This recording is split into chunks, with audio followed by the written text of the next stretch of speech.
From 1952 to 1969, the United States Air Force operated a program unlike any other. Its mission was to investigate thousands of reports of unidentified flying objects, sightings from airline pilots, police officers, radar stations, and everyday citizens. The name of that program was Project Blue Book. In this first episode of our series, we'll open the declassified files and revisit 20 remarkable cases. Each one was documented, studied, and yet left unexplained. From glowing discs pacing airliners, to radar tracks over nuclear bases, to encounters witnessed by entire towns, these reports reveal the depth of the mystery the Air Force could never resolve. What follows is not fiction. These are the real words of history, preserved in official reports and witness testimony. Sit back, relax, and step into the archives of Project Blue Book. Tonight, we begin with 20 true cases that remain, to this day, unidentified. Lubbock Police Chase, 1957. It was the night of November 2nd, 1957, when a quiet Texas town found itself at the center of one of Project Blue Book's more enduring mysteries. Lubbock, known more for cotton fields and college football than strange aerial phenomena, was suddenly the scene of a high-speed chase involving multiple police officers, patrol cars, and a craft unlike anything they had ever encountered. At around 11 p.m., Patrolman Joe Rich and Ray Sanders were driving through the dark streets of Lubbock when they noticed something unusual ahead. Hovering low above the highway was a glowing, egg-shaped object. It wasn't a star or an aircraft. They could see it clearly suspended over the road, luminous and silent. Curious and unnerved, they accelerated, drawing closer. The object suddenly began to move, pacing them as they drove. Each time they increased their speed, the glowing craft seemed to anticipate their movements, gliding ahead and maintaining distance. Then, in an instant, it swooped lower, passing over the patrol car and bathing the road in light. Both officers felt the hair rise on their arms. Sanders later reported that the craft seemed to toy with them, darting back and forth across the highway as though testing their pursuit. The patrolmen radioed for backup, their voices edged with tension. "We've got something in the sky." "It's moving with us soon." Other officers in the vicinity began scanning the skies, and multiple units confirmed sighting the object. A sergeant joined the chase from another direction, reporting the same glowing oval maneuvering over the road.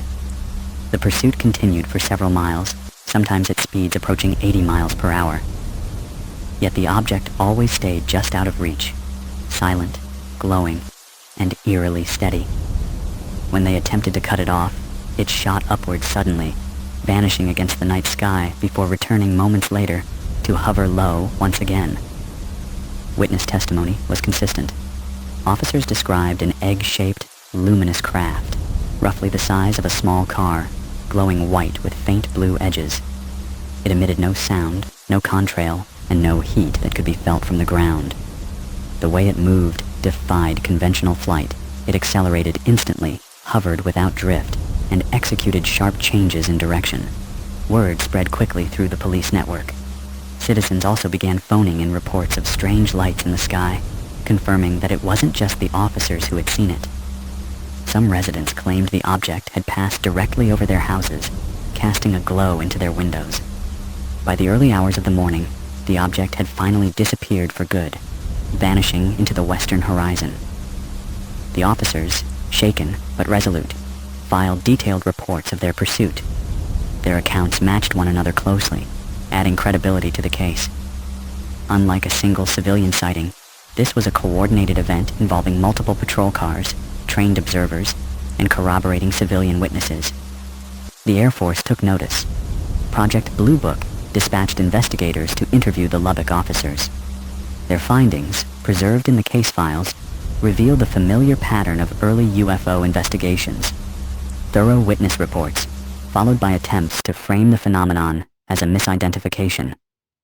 Initially, analysts suggested the officers had been chasing a meteor, but meteors do not hover over highways, pace patrol cars, or vanish only to reappear minutes later. Nor do they glow steadily without fragmentation. Next, they proposed the possibility of a weather balloon reflecting ground lights. Again, the witnesses rejected this explanation. They had chased weather balloons before, This was no balloon. Blue Book's final summary left the case listed as unexplained. While the official write-up did not admit to a genuine unknown, it failed to provide any convincing alternative. The testimony was too strong, the object's behavior too deliberate, and the number of witnesses too large to dismiss easily. What gives the Lubbock police chase enduring weight is not just the officers' reports, but its timing within the broader wave of sightings in 1957. Across the United States, that year was marked by a surge of credible UFO encounters, many involving vehicle interference, close approaches, and multiple witnesses. In Texas alone, several police departments logged similar reports that autumn, creating a regional flap that Project Blue Book struggled to explain. The psychological impact on the officers is worth noting. Patrolman Rich later admitted he was unnerved, not by the sight itself, but by the way the object seemed aware of their pursuit. It was like it knew what we were going to do, he said. The sense of intelligence, of something actively responding, deepened the strangeness of the event. Local press covered the chase with restrained curiosity. Headlines mentioned, "Police pursue mysterious light," but the tone was careful, echoing the Air Force's attempts to downplay. Yet for the officers involved, the event was no passing illusion. It had been real, solid, and unnerving. In UFO research circles, the Lubbock case often gets overshadowed by the better-known Lubbock Lights incident of 1951, when professors photographed a formation of lights over the city. But this later police chase is equally important. It involves trained officers, multiple vehicles, and a structured pursuit. Elements that push it beyond anecdote into the realm of an official, documented encounter. Later, researchers revisited the case, pointing out parallels to other close encounter reports in which egg-shaped craft appeared to engage with cars, sometimes even causing engines to stall. Though no mechanical interference was reported in Lubbock, the craft's close passes and evasive behavior fit into this wider pattern. From a modern perspective, the Lubbock police chase reflects the classic hallmarks of the UFO mystery. Multiple trained witnesses, corroborating testimony, physical descriptions of structured craft, and official investigations that lead only to inconclusive explanations. Project Blue Book filed it away, as it did with thousands of others, never revisiting it. Yet in the quiet corners of the archive, the reports remain, clear and confident. A glowing egg-shaped craft chased by multiple police cars through the streets of Lubbock, Texas, one November night in 1957. For the officers who experienced it, no amount of official paperwork could erase what they saw. They knew the difference between a star, a balloon, or a passing meteor, and what they encountered was none of those things.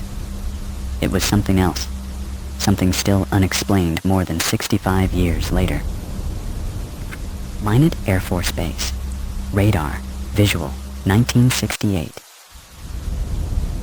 It was the early hours of October 24th, 1968, when the vast flatlands of North Dakota were cloaked in cold autumn darkness. At Minot Air Force Base, home to nuclear-armed B-52 bombers and a network of underground missile silos, radar screens flickered quietly in the operations center. The crews were accustomed to long nights of vigilance, tracking military traffic and the occasional stray blip. But on this night, something appeared on radar that did not belong. At approximately 2 a.m., radar operators picked up a strong return from an unknown object moving across the airspace near the base. The return was unusually clear, solid, consistent, and behaving like a real target, not an anomaly. Within moments, visual sightings began to pour in from security teams stationed across the missile fields. Guards reported seeing a bright object hovering low over the prairie, illuminating the ground with an eerie glow. The Air Force did what it always did in these situations. They scrambled a bomber. A B-52 already on a routine training mission in the area was directed to investigate. As the crew approached the coordinates, they spotted it. A luminous object, larger than a fighter jet, glowing with a white-orange intensity. At first, it appeared stationary. Then, in a sudden burst, it accelerated, pacing the bomber and holding a parallel course. Inside the B-52, the crew exchanged nervous glances. Major Patrick McCaslin and Captain Brad Runyon, both seasoned officers, were among those on board. They later described the object as structured, with a defined shape, glowing brightly against the night sky. It was not a star, not a planet, and not an aircraft. It moved with deliberate intent, matching the bomber's maneuvers. On the ground, security teams continued to report the object from multiple locations. Some said it hovered near missile silos, bathing them in light. Others described it descending toward the ground, before shooting skyward again at incredible speed. One guard radioed in, voice tight with fear, that the object had landed briefly near his position, glowing brightly before lifting away. The B-52's onboard radar locked onto the object. Readouts confirmed it was real, solid, and moving at speeds no conventional aircraft could match. At one point, the radar operator watched as the object seemed to dart from one side of the screen to the other in an instant, covering miles in a fraction of a second. Visual confirmation matched radar tracking. Whatever this was, it existed both on instruments and in the eyes of the crew. For nearly 40 minutes, the B-52 was shadowed by the luminous object. Attempts to maneuver away were futile. Each time the bomber changed course, the object responded, staying close, but never colliding. The crew described a feeling of being observed, even studied. It was not aggressive, but it was undeniably intelligent in its movements. When the B-52 finally returned to base, shaken but intact, the incident was immediately reported up the chain of command. Project Blue Book investigators were dispatched to Minot to gather testimony, radar data, and any physical evidence. Over the following days, they interviewed the B-52 crew, radar operators, and ground security personnel. The accounts were consistent. Multiple sources, spread across dozens of miles, had observed the same object at the same time. Radar had confirmed its presence. The B-52 crew had seen it visually, tracked it on instruments, and described its structured shape and light. This was not a single witness with a vague story. It was a coordinated military encounter involving dozens of trained personnel. Blue Book's files on Minot revealed the depth of the testimony. Captain Runyon's statement, in particular, stands out. He described the object as a large, glowing, metallic-like shape, clearly outlined against the dark sky. Others echoed his words, emphasizing that it could not have been a star, planet, or conventional aircraft. Faced with this mountain of evidence, Blue Book attempted to find a prosaic explanation. Analysts first suggested the crew had mistaken celestial objects, Venus perhaps, or stars magnified by atmospheric conditions. But the witnesses were military officers, trained in navigation, and accustomed to identifying stars. They flatly rejected that possibility. Next, Blue Book floated the idea of weather phenomena. Temperature inversions, they argued, could create radar anomalies and visual illusions. Yet the data from that night showed no significant inversion. And even if there had been, temperature inversions do not pace bombers at high speed or hover near missile silos, seen from multiple locations simultaneously. The investigation grew awkward. The evidence was too strong to dismiss, but the Air Force was reluctant to admit a genuine unknown operating over a nuclear-armed base. In the end, Blue Book's official conclusion was a vague reference to stars and planets observed under unusual conditions, a statement that rang hollow in light of the testimony. For the witnesses, this conclusion felt like a betrayal. They knew what they had seen, and it was not stars.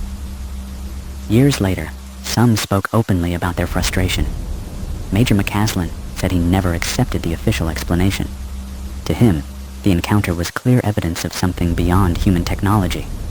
Researchers who revisited the case decades later agreed. The Minot incident became one of the most heavily documented Blue Book cases, with extensive transcripts, radar data, and multiple sworn statements. Civilian analysts noted that it shared characteristics with other nuclear base encounters: bright luminous craft hovering near sensitive installations, pacing military aircraft, and leaving behind frustrated investigators. The timing was also significant. In the late 1960s, U.S. nuclear facilities were repeatedly associated with UFO activity. Similar reports came from Malmstrom Air Force Base in Montana and F.E. Warren Air Force Base in Wyoming. In each case, objects were observed near missile silos, raising questions about whether they were monitoring, or even testing, the security of America's nuclear arsenal. The Minot case, however, stood apart for its sheer weight of evidence. Few other incidents combined radar, visual, and multi-witness testimony so perfectly. It was, by every metric, a classic UFO encounter. Yet Blue Book, constrained by its mandate, did not pursue it further. The files were cataloged and shelved, another insufficient data entry among thousands. But for those who experienced it, the night was unforgettable. One security guard later reflected, "We knew it was something not of this earth. You can't see something like that, hanging over a missile site, and not think about what it means." His words echo the unease that many at Minot felt. The sense that their most powerful weapons, symbols of human dominance, were being quietly observed by forces unknown. Today, the Minot AFB radar/visual case is often cited by researchers as one of the strongest entries in the Blue Book archive. It carries the hallmarks of credibility: trained witnesses, corroborated radar and visual data, structured craft, and an official investigation that failed to explain it. For the men who served that night, the luminous object over the North Dakota plains was no illusion. It was real, deliberate, and beyond anything they could control. Blue Book's dismissal may have closed the file, but it did not erase the memory. In the archives, the reports remain, a record of a night when America's nuclear forces were shadowed by something unknown. Levelland Landings, 1957. The night of November 2nd, 1957, began like any other across the dusty plains of West Texas. The town of Levelland, 30 miles west of Lubbock, was quiet beneath a dark autumn sky. Farmers had already turned in for the night, and the roads that cut through the cotton fields were nearly deserted. But within a span of just a few hours, something extraordinary unfolded. Motorists across a wide stretch of the countryside encountered luminous, egg-shaped objects that descended close to the ground, leaving behind stalled cars and shaken witnesses. By the end of the night, at least a dozen separate reports had been filed. Some came from truck drivers, others from students, others still from working men traveling the long Texas roads. The encounters all carried a peculiar pattern: a glowing craft hovering low, and an almost immediate effect on the engines and headlights of their vehicles. The Levelland case would become one of Project Blue Book's most famous multiple witness events, and one of its most poorly explained. The first call to Levelland police came at about 11 p.m. A young man driving on Highway 116 phoned in to report that his truck had stalled when a bright object landed on the road ahead of him. He described it as a glowing, egg-shaped mass, roughly 200 feet long, radiating an intense blue-white light. His truck engine and headlights died as soon as the craft came near. Terrified, he sat in silence until the object lifted into the air. When it departed, his engine started normally again. At first, officers dismissed the call as a prank. UFO sightings were on the rise in 1957, and police were used to teenagers phoning in false alarms. But within minutes, more calls came. Around 11:45 p.m., 2 other motorists reported similar experiences on different roads. Their vehicles had stalled as a luminous object hovered overhead. Both described the craft as oval, glowing brightly, and silent. They too experienced sudden engine failure and headlight blackouts, followed by a return to normal function once the object departed. By midnight, Levelland's police switchboard was overwhelmed. Calls poured in from across the region. Patrol cars were dispatched to investigate. Officer Fowler, working the desk that night, logged 7 reports in rapid succession. In each one, the details matched: glowing, egg-shaped craft, vehicle interference, sudden departure. One of the most detailed accounts came from Pedro Saucedo, a farmhand traveling with his friend, Joe Salaz. Around 11:30 p.m., their truck died suddenly as a massive, glowing object descended nearby. Saucedo later told investigators that it was torpedo-shaped, about 200 feet long, with a bluish-white glow. He said the light was so intense, it lit up the entire road. As it passed overhead, his truck's engine and lights went dead. When the object moved on, the truck restarted without issue. His account matched others almost word for word. Another report came from a Texas Tech student driving home from a football game. He, too, said his car died when a glowing oval hovered over the road. Each report added another layer of consistency, another voice describing the same improbable chain of events. By 1 a.m., Levelland police officers themselves became direct witnesses. Patrolman A.J. Fowler received radio confirmation from officers in the field that they, too, had seen the object and experienced interference. One deputy described it hovering low above the prairie before darting away at tremendous speed. Another said his headlights flickered as the object passed overhead. What made the Levelland wave so striking was not just the number of witnesses, but the uniformity of their experiences. Independent drivers, spread across different highways, described the same phenomenon almost identically. Vehicle stalling, glowing oval craft, silent hovering, sudden acceleration, all recurring across multiple testimonies. The following day, the Air Force dispatched an investigator from Project Blue Book to Levelland. But by then, the craft was gone, and only the reports remained. Interviews were conducted, and affidavits were collected. Blue Book's summary listed 10 separate witnesses, though local police said they logged more than twice that number. Faced with such consistency, Blue Book should have treated the case as one of its strongest. Instead, the Air Force's conclusion was that the witnesses had likely observed electrical storms and ball lightning. Investigators suggested that unusual weather conditions had caused cars to malfunction and lights to flicker. The glowing objects, they claimed, were merely atmospheric discharges. But there was a problem. The weather that night was clear. No storms were reported in the region.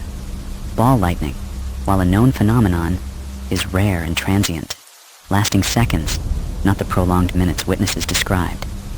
And ball lightning does not hover in torpedo-shaped forms hundreds of feet long, nor does it dart across highways in silence.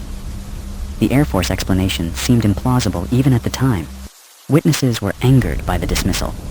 Many insisted they had never seen anything like it before, and that their vehicle's failures were too perfectly timed to dismiss as coincidence. Some, like Saucedo, stuck to their accounts until their deaths. The pattern of engine stalling became especially significant in later UFO research, classified as a close encounter of the second kind, a case where physical effects on machinery or the environment are documented. Levelland quickly gained notoriety among UFO researchers. Civilian investigators who arrived in town collected more testimonies than Blue Book had recorded, suggesting that the Air Force had deliberately minimized the scope of the incident. Independent reports from surrounding towns added weight, with motorists up to 20 miles away describing the same glowing craft. The Levelland landings also carried broader implications. In the 1950s, the United States was locked in the Cold War, and concerns about aerial incursions were high. If an unknown object could disable multiple vehicles across a wide area, it suggested a technology that could neutralize machinery at will. For military planners, such a capability raised alarming possibilities. Yet rather than pursue the matter deeply, the Air Force downplayed it, preferring to label it natural phenomena. Over the years, Levelland has been revisited by researchers, journalists, and skeptics alike. Some attempted to revive the electrical storm theory, pointing to atmospheric anomalies. Others suggested mass hysteria or coordinated pranks, but the sheer number of independent witnesses, their credibility, and the uniform physical effects continue to challenge these explanations. Decades later, the case still stands out in the Blue Book files. It is one of the rare incidents where physical effects on vehicles were consistently reported across multiple independent witnesses in a short span of time. The documentation is clear, the testimony detailed, and the Air Force's dismissal thin. For the people of Levelland, that night remains a legend. Older residents still recall how the town buzzed with stories of glowing craft, dead engines, and frightened motorists. For the officers who logged the calls, it was one of the busiest and strangest nights in the history of their department. The Levelland landings symbolize both the strength and the weakness of Project Blue Book. On one hand, the case is one of the best documented multiple witness events in the archive. On the other, it shows how even the strongest cases were often minimized with unsatisfying explanations. In the end, the glowing craft that haunted the highways of West Texas vanished as suddenly as it appeared, leaving behind nothing but stalled engines and shaken testimony. But those testimonies remain, preserved in Blue Book's files and in the memories of those who lived through that extraordinary night. Oak Ridge Nuclear Plant Sightings, 1950 to 1952. In the tense early years of the Cold War, the town of Oak Ridge, Tennessee, was unlike any other in America. Built in secrecy during World War II as part of the Manhattan Project, Oak Ridge was the beating heart of America's nuclear weapons program. Its guarded facilities enriched uranium and trained specialists who handled some of the most sensitive technology on Earth. Security was absolute, the workforce tightly controlled. Yet between 1950 and 1952, a series of strange aerial encounters unsettled the men tasked with defending this city of secrets. Guards, technicians, and radar operators reported unidentified objects repeatedly hovering over the plant and its restricted zones. These incidents would eventually make their way into the files of Project Blue Book, creating a troubling question. Who, or what, was interested in America's atomic arsenal? The first significant sighting occurred in March 1950. A security guard on routine patrol spotted a glowing light hovering above the Oak Ridge National Laboratory Complex. At first, he assumed it was an aircraft straying too close to restricted airspace. But the light behaved strangely. It hovered silently for several minutes before darting away at tremendous speed. The guard filed a report, and his description was soon echoed by other personnel who had seen similar objects in the weeks that followed. By July 1950, the sightings escalated. This time, radar operators stationed near the facility confirmed unusual returns on their screens. Unknown objects appeared, moved rapidly across controlled airspace, and then vanished suddenly. These weren't static anomalies. They displayed acceleration and directional control. Ground observers matched what radar showed: luminous, oval-shaped objects gliding over the perimeter. For a community already under strict security protocols, the implications were alarming. The Atomic Energy Commission, AEC, and the Air Force quickly took notice. Oak Ridge was no ordinary military site. It was the backbone of America's nuclear weapons development. Any aerial intrusion, no matter how small, was treated as a potential act of espionage. Investigators interviewed the guards, radar operators, and staff who had observed the objects. Their accounts were consistent: glowing orbs or disks, hovering silently, maneuvering in ways no known aircraft could. In one well-documented case from early 1951, multiple guards watched as a luminous white sphere hovered low over a restricted sector of the Y-12 plant, the facility responsible for uranium enrichment. One guard raised his rifle, unsure if the object posed a threat. But before he could act, the sphere shot straight upward, disappearing into the night sky within seconds. The sudden acceleration, without any audible engine noise, left the witnesses unsettled. Radar confirmed what they saw. Operators tracked the object climbing rapidly before the return vanished entirely. Blue Book analysts later reviewed the radar logs, noting the strength of the return and the improbability of atmospheric interference producing such a clear track. Still, the case was quietly filed under insufficient data. The most dramatic incident occurred in 1952, during a year when UFO sightings surged nationwide. On a late summer night, security personnel across Oak Ridge simultaneously reported multiple luminous objects hovering above the reservation. The lights were described as bright white or bluish, moving in deliberate patterns. One guard said they formed a loose triangular formation before breaking apart and streaking away in different directions. Radar again picked up unknowns in the sky. The operators were puzzled. The objects appeared solid and moved with speeds that outpaced any conventional aircraft of the era. Interceptor jets were briefly considered, but no scramble order was given. Instead, the reports were collected, forwarded to Air Force intelligence, and entered into the growing body of Blue Book cases. For the guards on the ground, the events were unnerving. Oak Ridge was supposed to be secure from every conceivable threat. Yet here were aerial intrusions, silent and unstoppable, over the very facilities producing uranium for America's bombs. Some of the men began to wonder if these craft were Soviet reconnaissance vehicles, testing U.S. defenses. Others whispered about more exotic explanations, especially as details spread of similar sightings at Los Alamos, Hanford, and other nuclear facilities across the country. Project Blue Book's investigators faced a dilemma. The witnesses were credible: armed security personnel, engineers, radar operators, whose reputations and careers depended on precision and reliability. Their reports were consistent, the radar data strong, and the location sensitive. To acknowledge that unknown craft were penetrating restricted nuclear zones was politically dangerous. Yet, to dismiss the testimony outright risked losing credibility with those guarding the nation's most vital secrets. In the end, Blue Book leaned toward natural explanations. Official reports mentioned atmospheric phenomena, ball lightning, and misidentifications of aircraft as possible sources. But none of these explanations fit the details. Silent hovering, coordinated formations, rapid vertical climbs, and radar confirmation. For many who read the reports, the conclusions felt like perfunctory excuses rather than serious analysis. The Oak Ridge sightings had broader context. Throughout the early 1950s, nuclear facilities worldwide seemed to attract unexplained aerial phenomena. At Hanford in Washington state, guards reported glowing disks. At Los Alamos, in New Mexico, scientists saw luminous orbs hovering near laboratories. In the Soviet Union, similar reports circulated around weapons sites. A disturbing pattern emerged.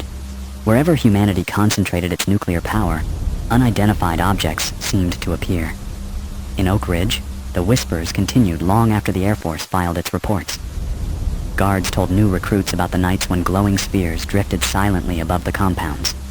Some claimed to have seen objects through binoculars, describing structured craft with defined edges, not amorphous balls of light.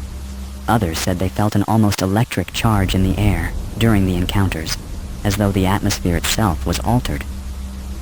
Decades later, researchers who combed through declassified Blue Book files found the Oak Ridge cases among the strongest early entries. The combination of multiple credible witnesses, radar data, and the sensitive location gave them weight. Civilian investigators like NICAP highlighted them as evidence that the UFO phenomenon was drawn to nuclear sites, perhaps as a form of surveillance or monitoring. The Oak Ridge incidents also became part of a wider debate about secrecy. If unknown objects were repeatedly seen over America's nuclear heartland, why had the public never been told? The answer seemed clear. The Air Force preferred to downplay or dismiss the cases rather than admit to a vulnerability it could not control. For the men who stood watch in those years, the memories never faded. Many spoke only in private, reluctant to face ridicule. But their reports, preserved in Blue Book archives, still carry the ring of quiet conviction. They saw something extraordinary, something that should not have been there. Today, the Oak Ridge sightings remain emblematic of the UFO mystery's uneasy relationship with nuclear technology. Were these objects foreign reconnaissance testing U.S. defenses during the Cold War?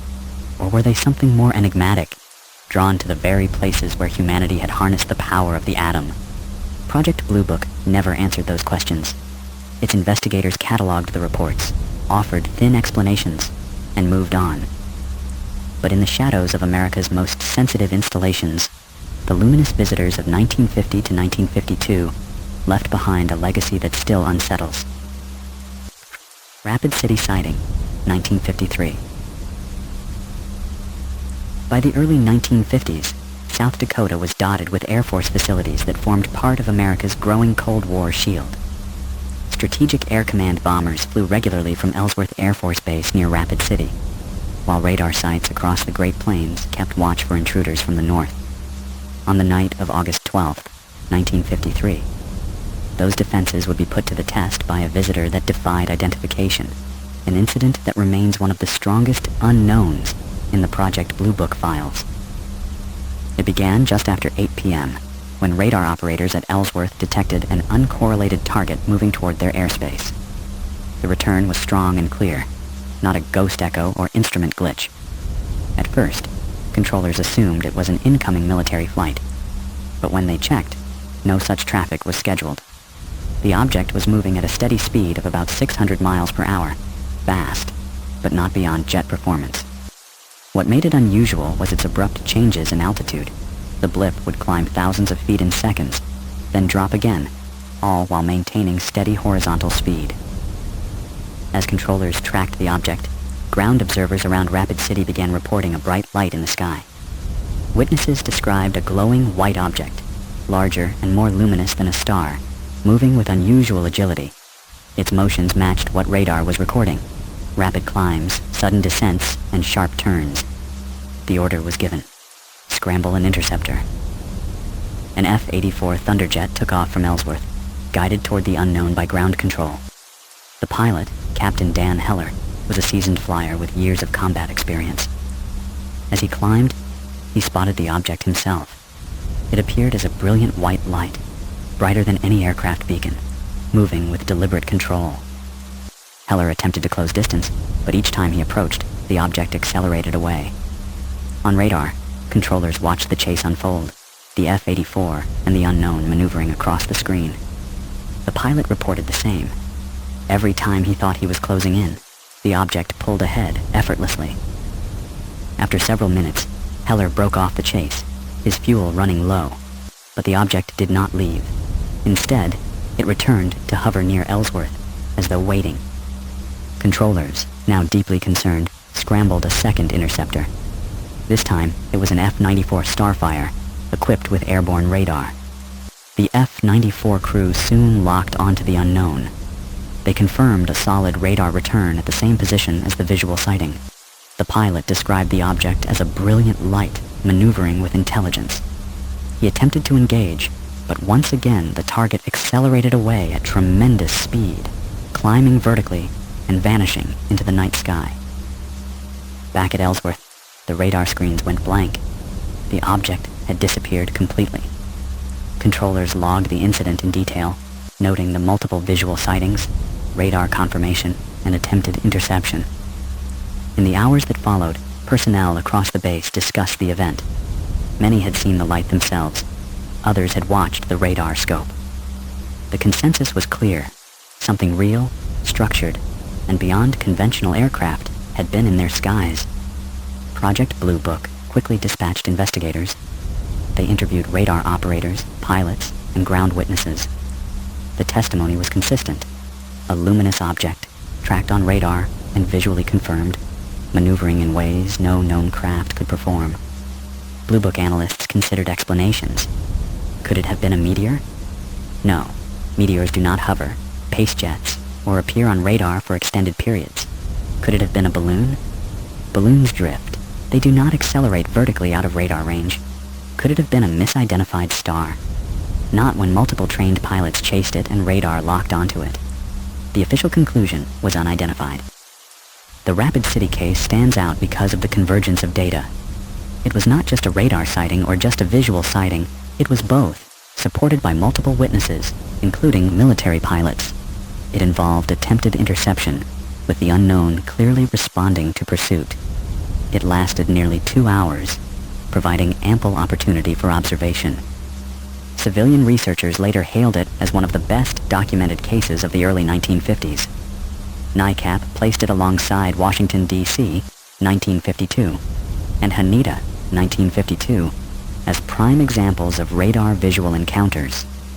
Each case demonstrated the same pattern: luminous objects tracked on radar, observed visually, pursued by interceptors, and gone in an instant. Skeptics argued for atmospheric explanations, pointing to temperature inversions and anomalous propagation, but those could not account for the visual confirmations or the interceptor radar locks. Others suggested classified aircraft, but in 1953, no U.S. or Soviet craft was capable of the performance described. For the personnel at Ellsworth, the event left a deep impression. Radar operators knew the difference between ghosts and solid returns. Pilots knew the difference between stars and structured craft. And everyone who saw the glowing object knew it was not a trick of the imagination. The broader significance of the Rapid City case lies in its setting. South Dakota's skies were strategic airspace guarding America's nuclear fleet. That an unidentified craft would enter, linger, and evade pursuit was alarming. It suggested intelligence, purpose, and technology beyond the known. Today, the Rapid City sighting remains one of Blue Book's most compelling entries. It had everything investigators look for: Multiple witnesses, instrument confirmation, military context, and extraordinary performance. It was logged, investigated, and admitted as unexplained. On that August night in 1953, under the wide skies of the Great Plains, radar screens lit up with an unknown intruder. Pilots chased a glowing object that danced beyond their reach. Ground observers watched in silence as it hovered, darted, and vanished. For those who were there, it was proof that something extraordinary shared their skies. And for us today, it is a reminder that even in the heart of America, far from oceans and borders, the UFO phenomenon made its presence known, leaving behind only testimony, radar traces, and an enduring mystery. Fairchild Air Force Base, sighting 1950. The Pacific Northwest, in the years after World War II, was a landscape defined by pine forests, wide skies, and a growing military presence. Among its most important installations was Fairchild Air Force Base, near Spokane, Washington.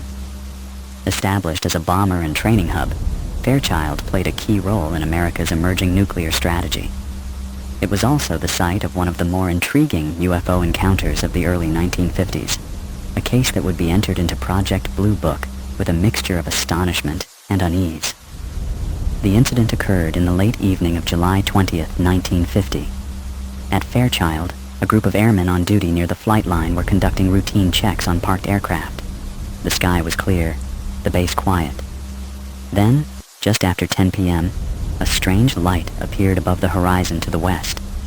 At first, the men assumed it was an aircraft on approach, but as the light drew closer, its odd characteristics became undeniable. It was bright, white, and steady, not flashing like navigation lights. More unsettling, it moved silently, without the roar of engines or the rumble of propellers. The object approached the base perimeter at low altitude, then stopped abruptly, hovering over the airfield. The airmen, stunned, described it as disc-shaped, glowing faintly with a bluish-white light. It appeared structured, not a ball of light or atmospheric effect. The witnesses called in their sighting, and soon radar operators inside the base picked up an uncorrelated target at the same location. The radar return was strong and steady, confirming what the men outside were seeing with their own eyes. As the object hovered, it seemed to scan the area.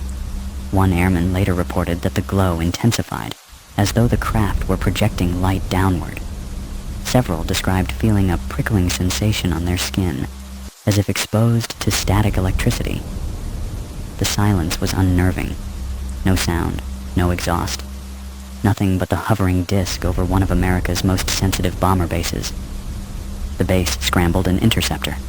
A P-61 Black Widow, still in service at that time, was dispatched to investigate. Guided by ground control, the pilot soon had visual contact. He described a luminous, disc-shaped object hovering over Fairchild at several thousand feet. When he attempted to close distance, the object reacted instantly. It darted away at extraordinary speed, leaving the P-61 far behind. The pilot pursued for several minutes, but the unknown craft outpaced him easily. Then, as suddenly as it had appeared, the object shot vertically upward and vanished into the night sky. The entire encounter lasted about 30 minutes. When it was over, multiple groups of witnesses, airmen on the ground, radar operators, and the interceptor pilot, had seen and tracked the same thing. Their reports were consistent. A disc-shaped object, glowing, silent, maneuvering with intelligence, and capable of extraordinary speed. Project Blue Book investigators soon arrived. They interviewed the witnesses in detail, reviewed radar logs, and collected the pilot's testimony. The consistency of the accounts impressed them. This was no single witness story. It was a multi-source event at a major Air Force base. Analysts struggled with explanations. Could it have been a meteor? Meteors streak across the sky in seconds. They do not hover, maneuver, or pace interceptors. Could it have been a balloon? Balloons drift with the wind. They do not accelerate away from pursuit at incredible speed. Could it have been a conventional aircraft? None were logged in the area, and no known plane in 1950 could hover in silence or climb vertically out of sight. The official conclusion: unidentified. The Fairchild case carried symbolic weight. This was not a random sighting over farmland or desert. It was a direct intrusion over a strategic air command base, one responsible for America's nuclear strike capability. For many in the UFO research community, such incidents suggested deliberate interest by the phenomenon in the nation's most sensitive military assets. Civilian researchers later highlighted the Fairchild incident as one of the stronger radar visual cases in Blue Book's early files. NICAP cataloged it alongside similar base encounters, Minot, Ellsworth, and Wurtsmith, all involving luminous disks, radar confirmation, and outmaneuvered interceptors. The pattern was unmistakable. Skeptics proposed atmospheric explanations. Temperature inversions could, in theory, create false radar returns and distort visual perception. But these arguments faltered in the face of pilot testimony and the object's structured appearance. Stars and planets do not trigger radar returns. Inversions do not make luminous disks accelerate vertically out of sight. For the men who experienced it, the memory remained vivid. The airmen on the flight line never forgot the sight of the glowing disk hovering above their base. The radar operators remembered the solid, uncorrelated target that behaved like no known aircraft. And the P-61 pilot carried with him the image of a luminous craft effortlessly outpacing his pursuit. The Fairchild incident demonstrates the tension that defined Project Blue Book. On one hand, the Air Force documented strong cases, investigated them, and often admitted they were unexplained. On the other, the public was told repeatedly that UFOs posed no threat and had no significance. The result was a gap between official reassurance and private unease. Today, the Fairchild AFB sighting remains one of the most credible entries in the Blue Book archive. It combined multiple lines of evidence, visual, radar, and attempted interception, into a case that defied explanation. It also underscored a recurring theme, that the phenomenon was not random, but appeared with striking frequency near military installations and strategic assets. On that July night in 1950, over the forests of Washington, something extraordinary hovered silently above a bomber base. It was tracked on radar, seen by airmen, chased by an interceptor, and gone in a flash. For those who witnessed it, it was no illusion. For us today, it remains one of the enduring mysteries of the UFO phenomenon, filed away in Blue Book, unresolved, but never forgotten. Goose Bay AFB radar case, Labrador, 1954. The far northeast corner of North America, where Labrador meets the icy Atlantic, was one of the Cold War's most strategic outposts. Goose Bay Air Force Base, built during World War II, had become a vital hub for transatlantic flights, training missions, and early warning radar. The base was remote, isolated, and often battered by fierce Arctic weather, but it was also home to some of the most advanced radar systems of its day. In the winter of 1954, those radars, along with multiple trained observers, recorded an unidentified object that would defy conventional explanation and become one of Project Blue Book's most telling cases.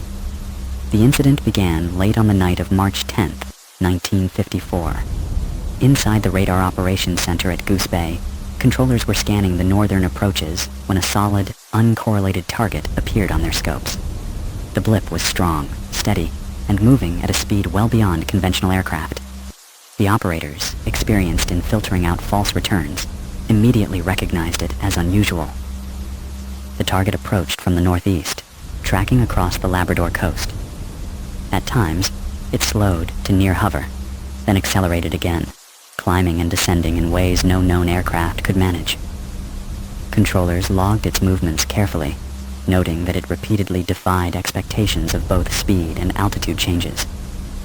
Outside, ground observers confirmed the radar returns. Several Air Force personnel on night duty saw a luminous object moving silently across the sky.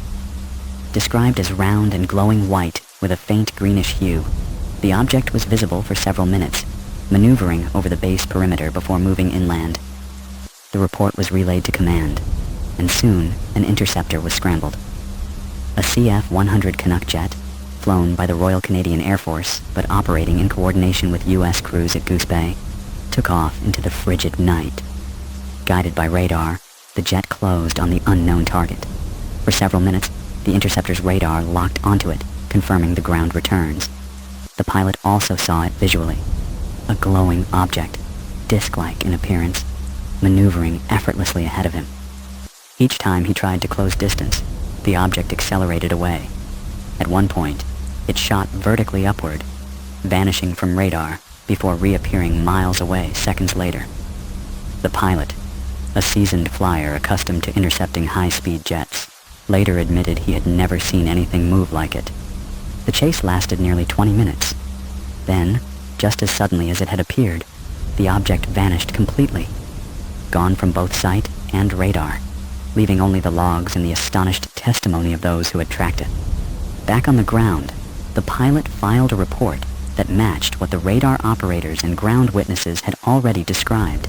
A luminous object, structured and disc-shaped, had entered their airspace, maneuvered with intelligence, and outpaced one of the fastest interceptors available. Project Blue Book investigators reviewed the case. The evidence was strong: multiple radar returns, visual confirmation by trained observers, and attempted interception. The incident was logged in detail, with radar logs preserved as part of the file. Analysts struggled to find an explanation.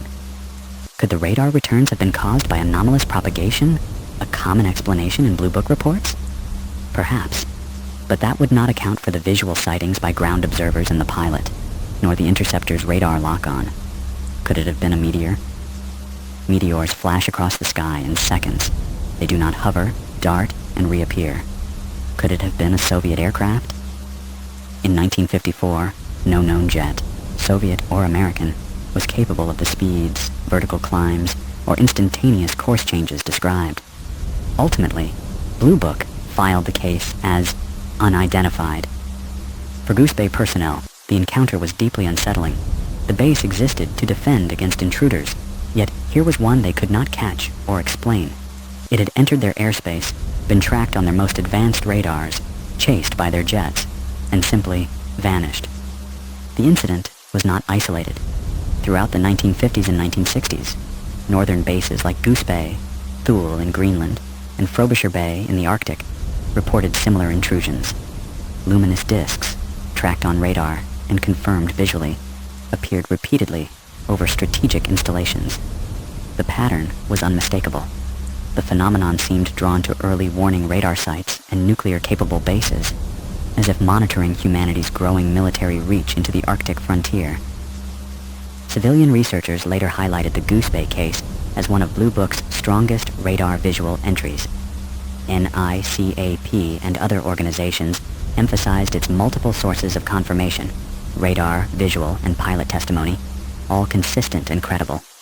It was a textbook example of what skeptics claimed never happened: trained personnel, sophisticated instruments, and direct observation converging on a single unexplained event. Skeptics tried nonetheless. Some argued the pilots and radar operators had been fooled by unusual atmospheric conditions common in the Arctic. Others suggested experimental aircraft might have been tested in the area without the knowledge of local crews. But these explanations faltered. Even experimental jets of the day could not match the instantaneous acceleration and vertical climbs reported. And atmospheric mirages do not appear simultaneously on multiple radars and to multiple observers.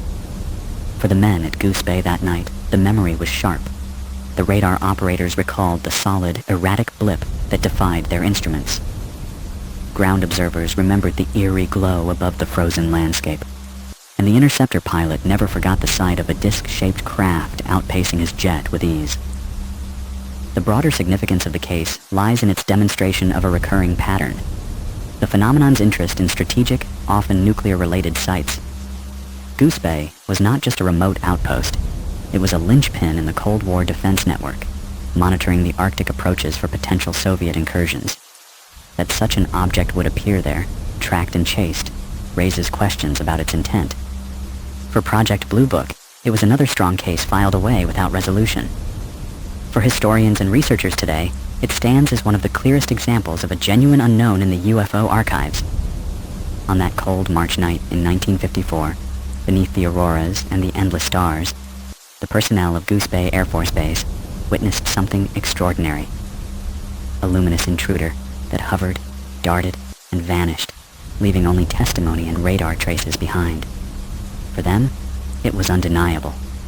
For us today, it remains unexplained. Portland, Oregon. Airline sighting, 1947. The summer of 1947 had already been extraordinary in the annals of American aviation. Just weeks earlier, Kenneth Arnold had reported seeing a formation of flying saucers skipping across the sky near Mount Rainier, sparking the modern UFO era. The Roswell incident followed days later, igniting speculation about crashed discs and secret military recoveries. In that fevered atmosphere, airline crews became especially alert to anything unusual in the skies. And on July 4th, 1947, Independence Day itself, a United Airlines flight crew witnessed a formation of strange objects in the skies over Portland, Oregon, that would become one of Project Blue Book's earliest and most intriguing cases. The flight was United Airlines 105, en route from Boise to Seattle. On board were Captain Emil J. Smith, First Officer Ralph Stevens, and Stewardess Marty Morrow. They were all seasoned professionals with years of experience and thousands of hours of flight time. Around 9:30 p.m., as they approached the Portland area, the crew noticed something strange outside the cockpit window. Ahead of them, at roughly the same altitude, were 9 objects flying in formation. They glowed faintly, reflecting the fading light of dusk, and moved with precision. At first, Captain Smith thought they might be other aircraft, perhaps a group of military planes flying maneuvers. But something was wrong. The objects were too evenly spaced, too silent, and their appearance was unlike any conventional aircraft. Smith and Stevens watched closely as the formation crossed their path. The objects were disc-like, flat, and luminous. They maintained a tight line, banking and shifting in unison. Their movement was smooth, deliberate, and startlingly fast. Both pilots immediately realized they were looking at something they could not identify. Stewardess Morrow was called into the cockpit to witness the objects as well.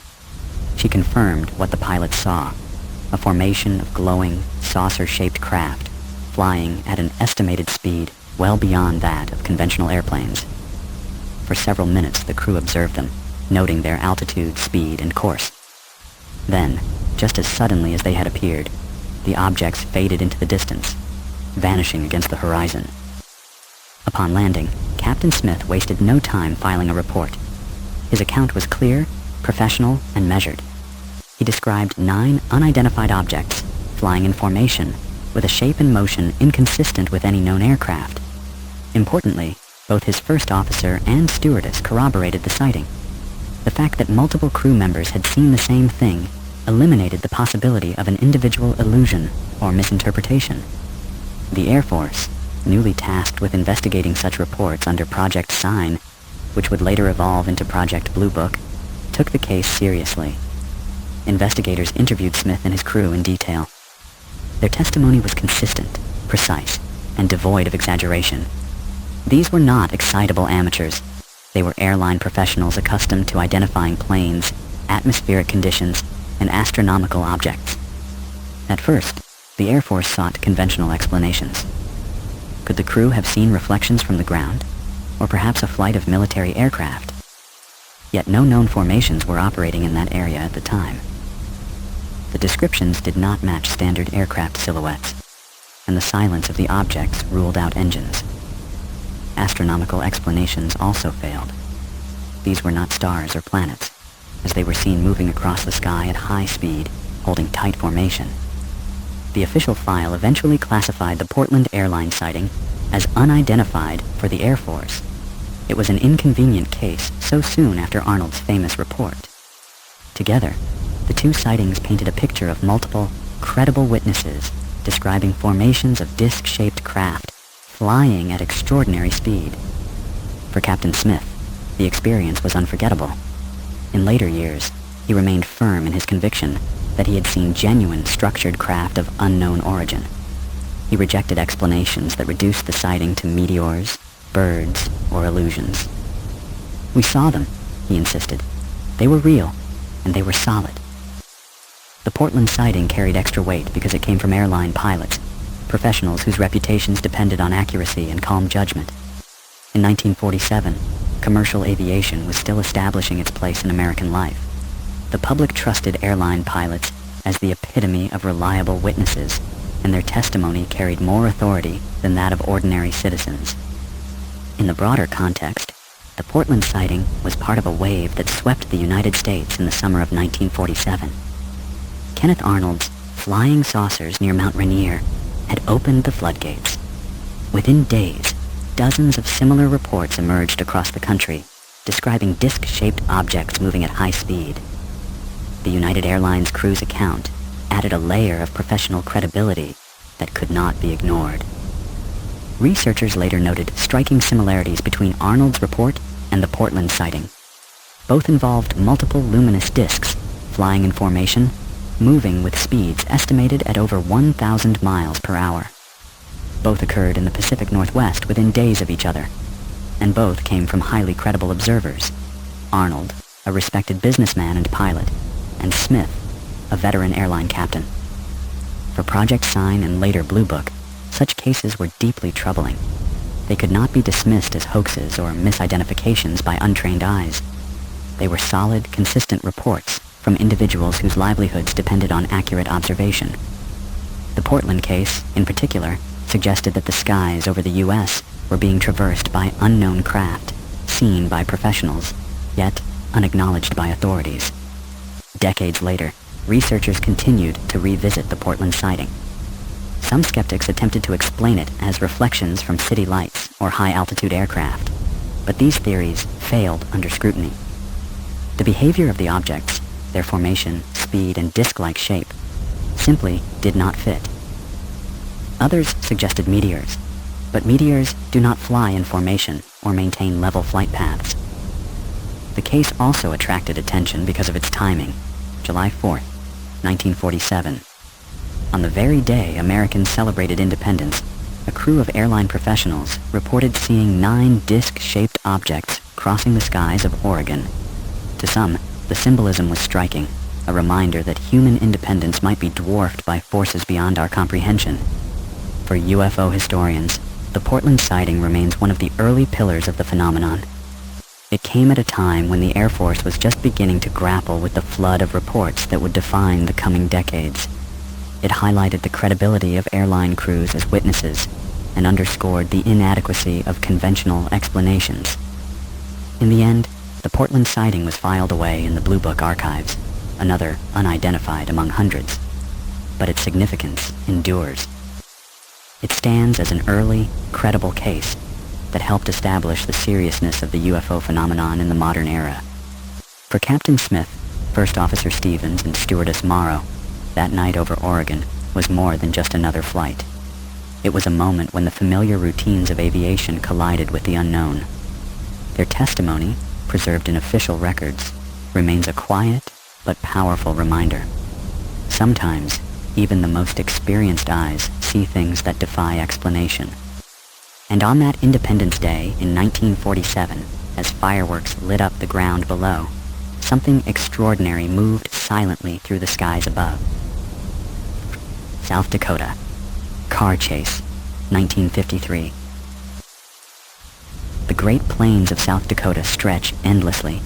Open farmland, small towns, and miles of quiet highway that seem to dissolve into the horizon.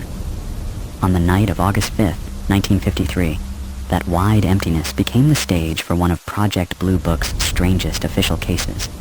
A county sheriff, his deputies, and several townspeople found themselves chasing a glowing object across the prairie, an aerial pursuit that would remain unexplained in official files for decades. It began just after 9 p.m. in the small community of Harold, South Dakota. Sheriff Leroy Pepple was in his office when the first call came in. Townspeople were reporting a bright light hovering low in the sky just outside of town. At first, he assumed it might be a prank or perhaps a flare, but the callers were adamant. Some claimed it was hovering above fields. Others said it had darted across the horizon at impossible speed. Sheriff Pepple grabbed his radio and summoned 2 deputies. Together, they set out in a patrol car along Highway 14, heading toward the reported location. The night was clear, the sky moonless, and visibility was excellent.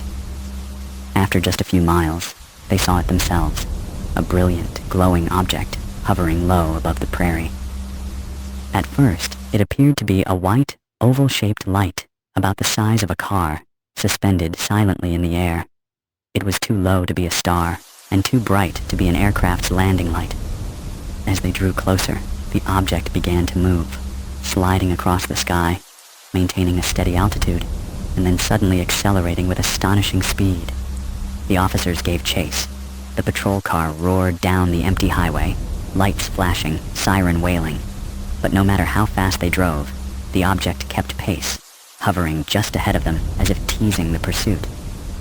When they accelerated to nearly 90 miles per hour, the glowing craft surged ahead effortlessly, maintaining its distance. At one point, the object stopped abruptly in midair, hovering directly over the road. Sheriff Pepple later said it appeared to be waiting for them.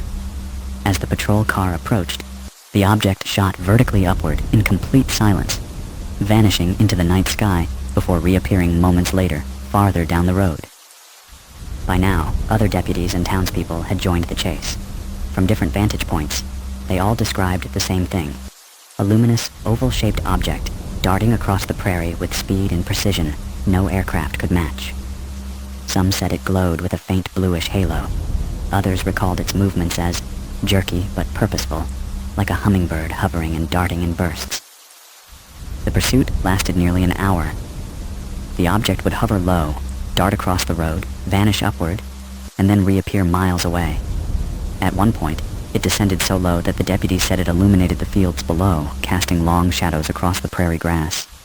The silence was what unnerved them most. No engine noise, no whoosh of displacement, only the steady hum of their own patrol cars. When the object finally departed for good, streaking upward into the stars, the officers returned to town, shaken and bewildered. Sheriff Pepple filed a detailed report, backed by sworn statements from his deputies. Multiple townspeople who had seen the object corroborated the accounts. Within days, the Air Force dispatched investigators under Project Blue Book.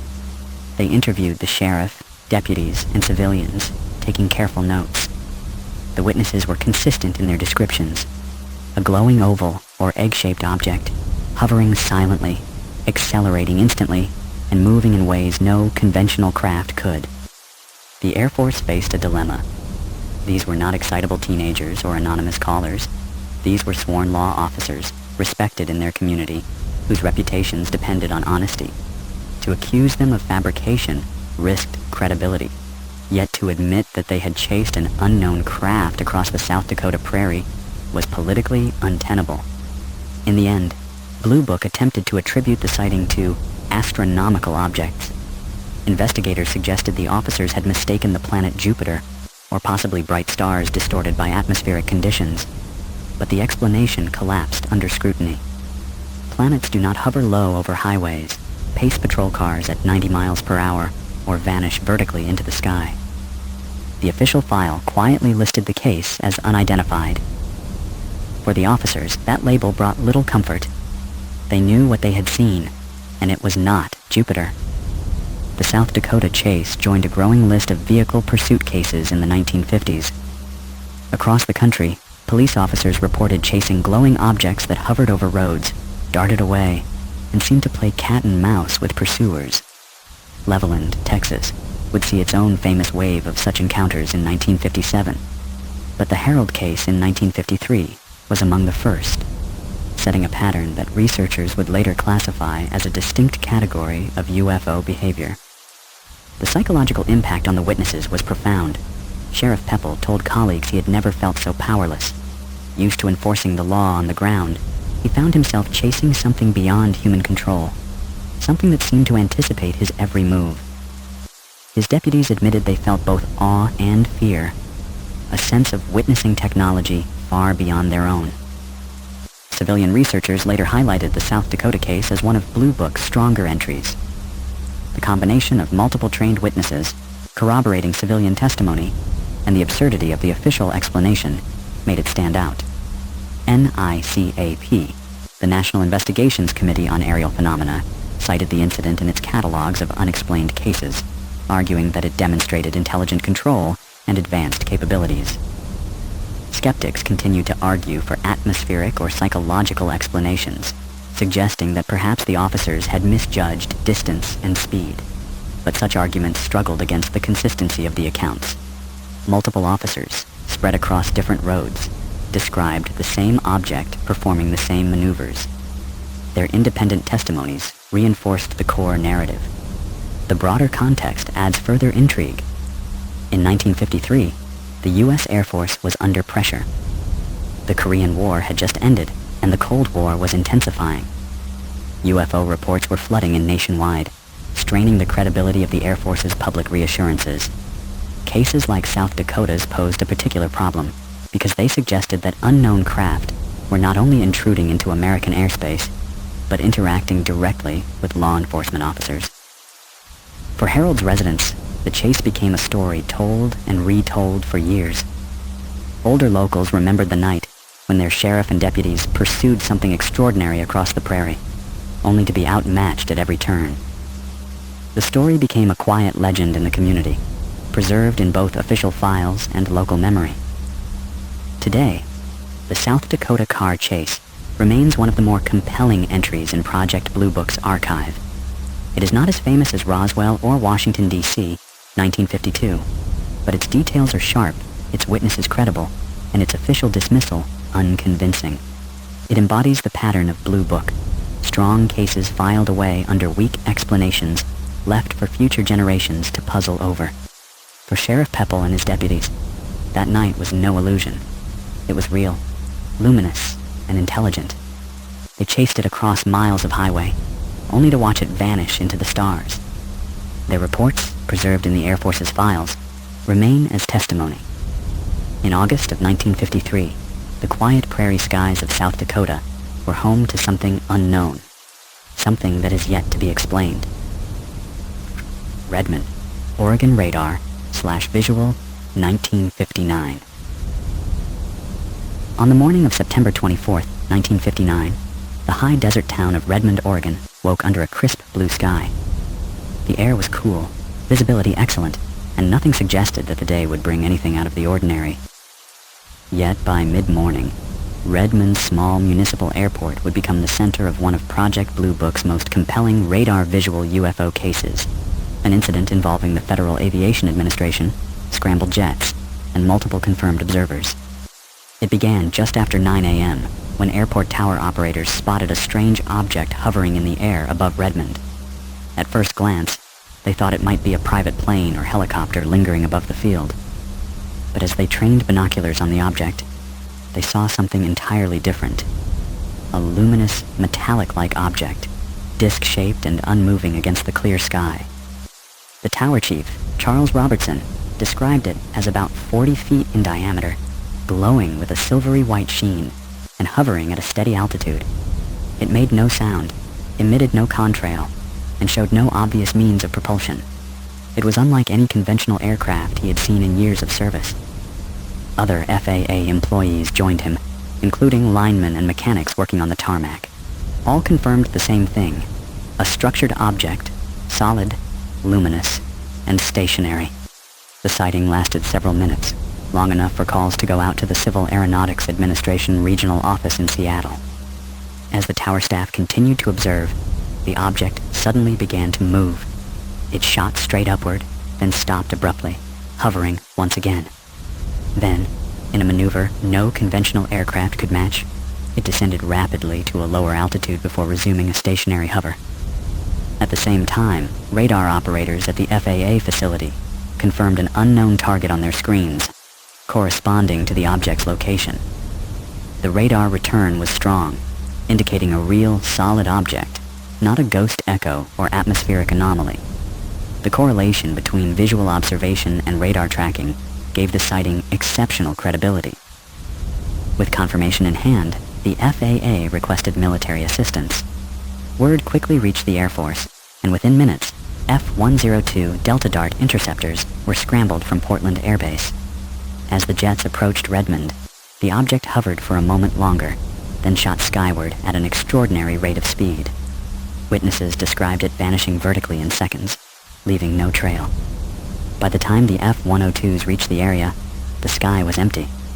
The pilots circled, searching for any sign of the intruder, but the object was gone, tower operators and FAA staff, however, swore by what they had seen. The event had lasted long enough to rule out illusion. Multiple trained observers, radar confirmation, and a scramble order that arrived too late. Project Blue Book investigators arrived shortly afterward. They interviewed the FAA tower personnel, mechanics, and linemen, all of whom gave consistent accounts. The descriptions matched. A luminous disc-like craft, hovering, maneuvering, and then accelerating vertically at incredible speed. The Air Force faced a problem. This was not a case that could be easily explained away as Venus, weather balloons, or misidentified aircraft. The witnesses were professionals trained to identify aerial objects. The radar confirmation backed them up, and the Air Force itself had scrambled jets in response. Nonetheless, Blue Book's final report attempted to soften the case. Analysts suggested that the witnesses had observed a weather phenomenon, possibly a combination of inversion layers and reflections creating the illusion of an object. But this did not explain the radar returns, the abrupt vertical acceleration, or the uniform testimony of multiple observers. In the official summary, the case was left as insufficient evidence, not an outright unknown, but not explained either. It was quietly filed away among thousands of other reports, though internally it was recognized as one of the stronger radar visual incidents in the archive. For the witnesses, the event was unforgettable. Robertson, the tower chief, remained adamant until his death that he and his colleagues had seen a structured, physical object.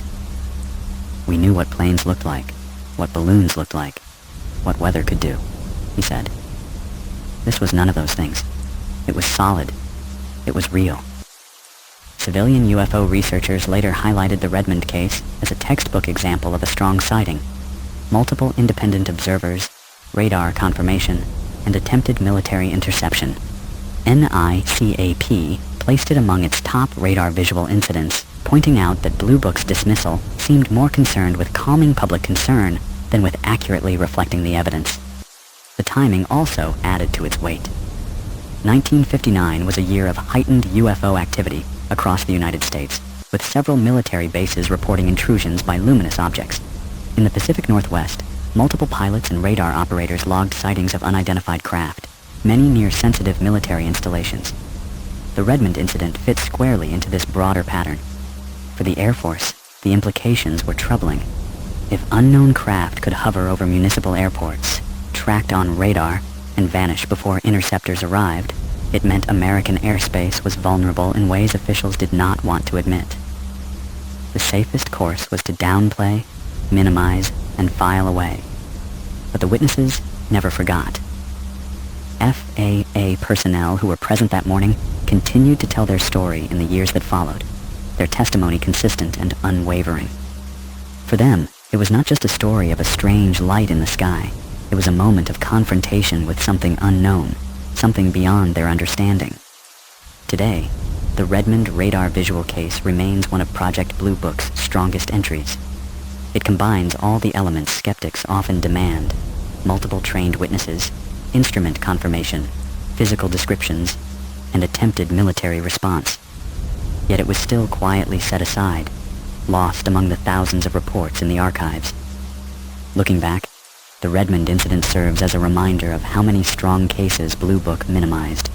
For those who witnessed it, the image remains clear.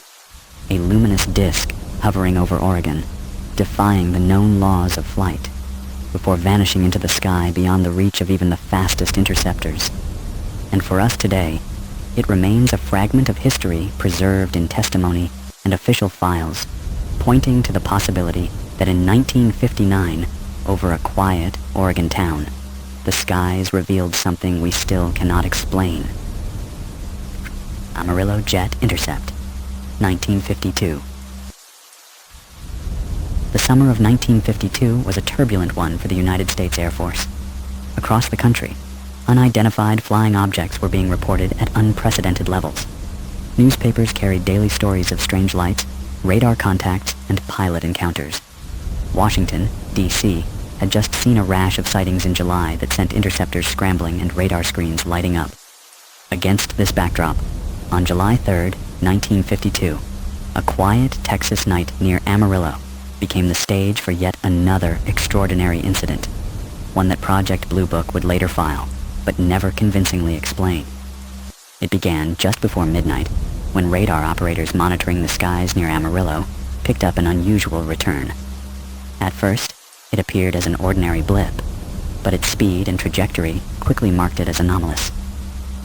The operators watched as the object moved steadily across the scope at speeds far beyond conventional aircraft of the time. Unsure of what they were seeing, they contacted nearby air bases. Within minutes, an F-94 Starfire jet interceptor was scrambled to investigate. The pilot and radar operator, both experienced and trained in night interceptions, took to the sky with orders to locate the unidentified target. As they climbed to altitude, ground radar continued to track the object, vectoring the F-94 toward its location. The pilot soon spotted it visually. Against the dark Texas sky, a bright light hovered, luminous and oddly steady. At first they thought it might be another aircraft, but its movements defied expectation. It hovered motionless, then darted suddenly at tremendous speed, shifting altitude without the gradual climb or descent characteristic of human-made planes. The F-94 attempted to intercept. Each time the jet approached, the object would accelerate away, maintaining distance but never allowing the pilots to close in. The pilots described it as if the object were aware of their maneuvers, responding intelligently to avoid interception. On radar, the blip showed abrupt changes in speed and direction, behavior inconsistent with known aircraft or meteorological phenomena. At one point, the F-94 closed to within visual range. The pilot described the object as a glowing, oval-shaped craft with no visible wings or tail, radiating a steady white light. It emitted no sound and no contrail. The crew reported that their own instruments flickered momentarily during the closest approach, though not enough to cause failure. Frustrated, the pilots tried multiple tactics, diving from above, climbing from below, approaching from the side, but each time, the object evaded them effortlessly. It maintained what seemed to be a safe buffer zone, never hostile, but always elusive. After nearly 20 minutes of pursuit, the object accelerated vertically, vanishing into the night sky at a speed the F-94 could not match. When the jet returned to base, the crew filed detailed reports. Ground radar operators corroborated their testimony, noting the object's sudden bursts of acceleration and instant directional changes. The convergence of radar and visual confirmation gave the case exceptional strength. Project Blue Book investigators interviewed all involved. The pilot's accounts were clear and consistent. Radar logs confirmed the presence of an unidentified target. Civilian witnesses on the ground also reported strange lights in the sky near Amarillo around the same time, adding another layer of corroboration. The Air Force, however, faced a familiar problem. The evidence was strong, but admitting the reality of an unknown craft was politically sensitive. At the height of Cold War tensions, the possibility of unidentified objects intruding on American airspace near sensitive installations raised serious questions. If the objects were Soviet, it implied a technology far beyond known capabilities. If they were not Soviet, the implications were even more troubling. Blue Book's final summary hedged. The case was listed as unexplained in internal files, though public explanations leaned toward astronomical objects or misidentified aircraft. Analysts suggested the pilots might have mistaken a bright star or planet, distorted by atmospheric conditions. But the combination of radar tracking, visual confirmation by trained aviators, and the object's intelligent evasive maneuvers made such explanations implausible. For the pilots, the experience was unforgettable. They maintained for years that what they saw was real, structured, and beyond human technology. Their testimony carried the weight of professionalism. These were not amateurs misled by stars or balloons. They were military aviators trained to identify and engage aerial threats. The Amarillo Intercept was part of a larger wave of similar encounters in 1952. Across the U.S., military pilots scrambled after unidentified objects, often with the same result. Radar and visual confirmation, attempted interception, and objects that simply outmaneuvered the jets before vanishing at incredible speed. The Amarillo case fit neatly into this pattern, reinforcing the sense that something unknown was operating in American skies. Civilian researchers later highlighted the Amarillo incident as one of Blue Book's stronger radar visual cases. NICAP included it in their catalogs, emphasizing the convergence of multiple data sources. For skeptics, it was harder to dismiss. While some argued for atmospheric anomalies, the pilot testimony and radar logs resisted such reduction. The broader question remains, why Amarillo? The Texas Panhandle was home to military activity, including training routes for bombers and fighters. The presence of an unidentified object in that airspace may not have been random. Some researchers speculated that the objects were monitoring military exercises, testing responses, or simply observing. For the Air Force, the safest approach was to file the report and move on. Publicly, they could not admit to unknown craft evading their best interceptors. Privately, the case was logged as another unknown, added to the growing pile that Blue Book struggled to explain. Today, the Amarillo jet intercept remains a telling example of the UFO problem in the 1950s. It demonstrates the credibility of trained military witnesses, the strength of radar visual cases, and the inadequacy of conventional explanations. It also reflects the broader pattern of Blue Book: strong cases downplayed, filed, and left unresolved. For those who were there, the pilots in the cockpit, the radar operators watching their screens, the civilians on the ground, the night was unforgettable. They had seen something extraordinary, something that eluded pursuit and defied explanation.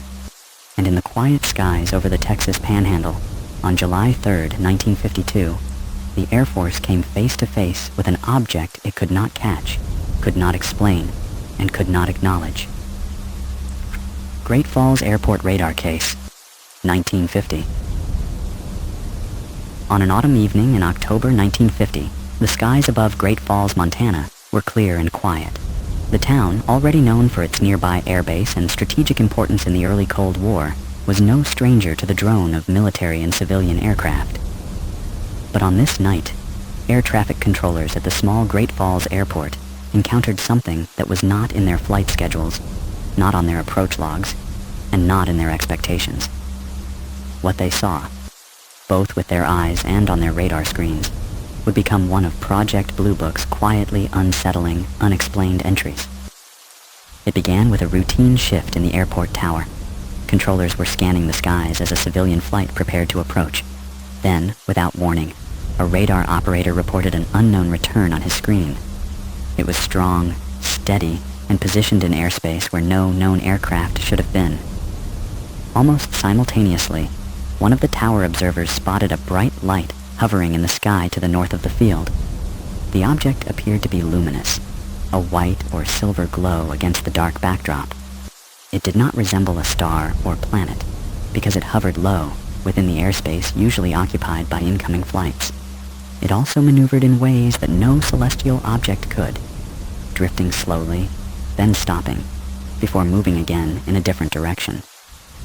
Concerned for flight safety, the tower contacted a pilot in the area, asking if he could see the object. The pilot confirmed visual contact.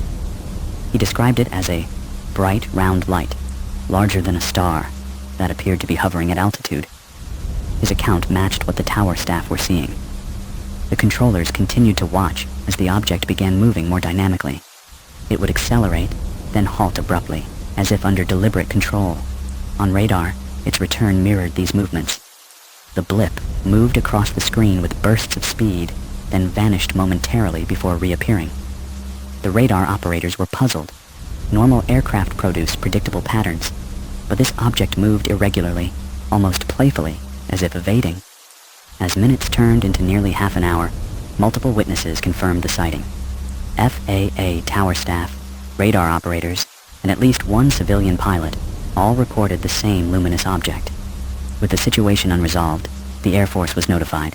Great Falls was already home to Malmstrom Air Force Base, where strategic bombers and, later, nuclear missile fields would be stationed.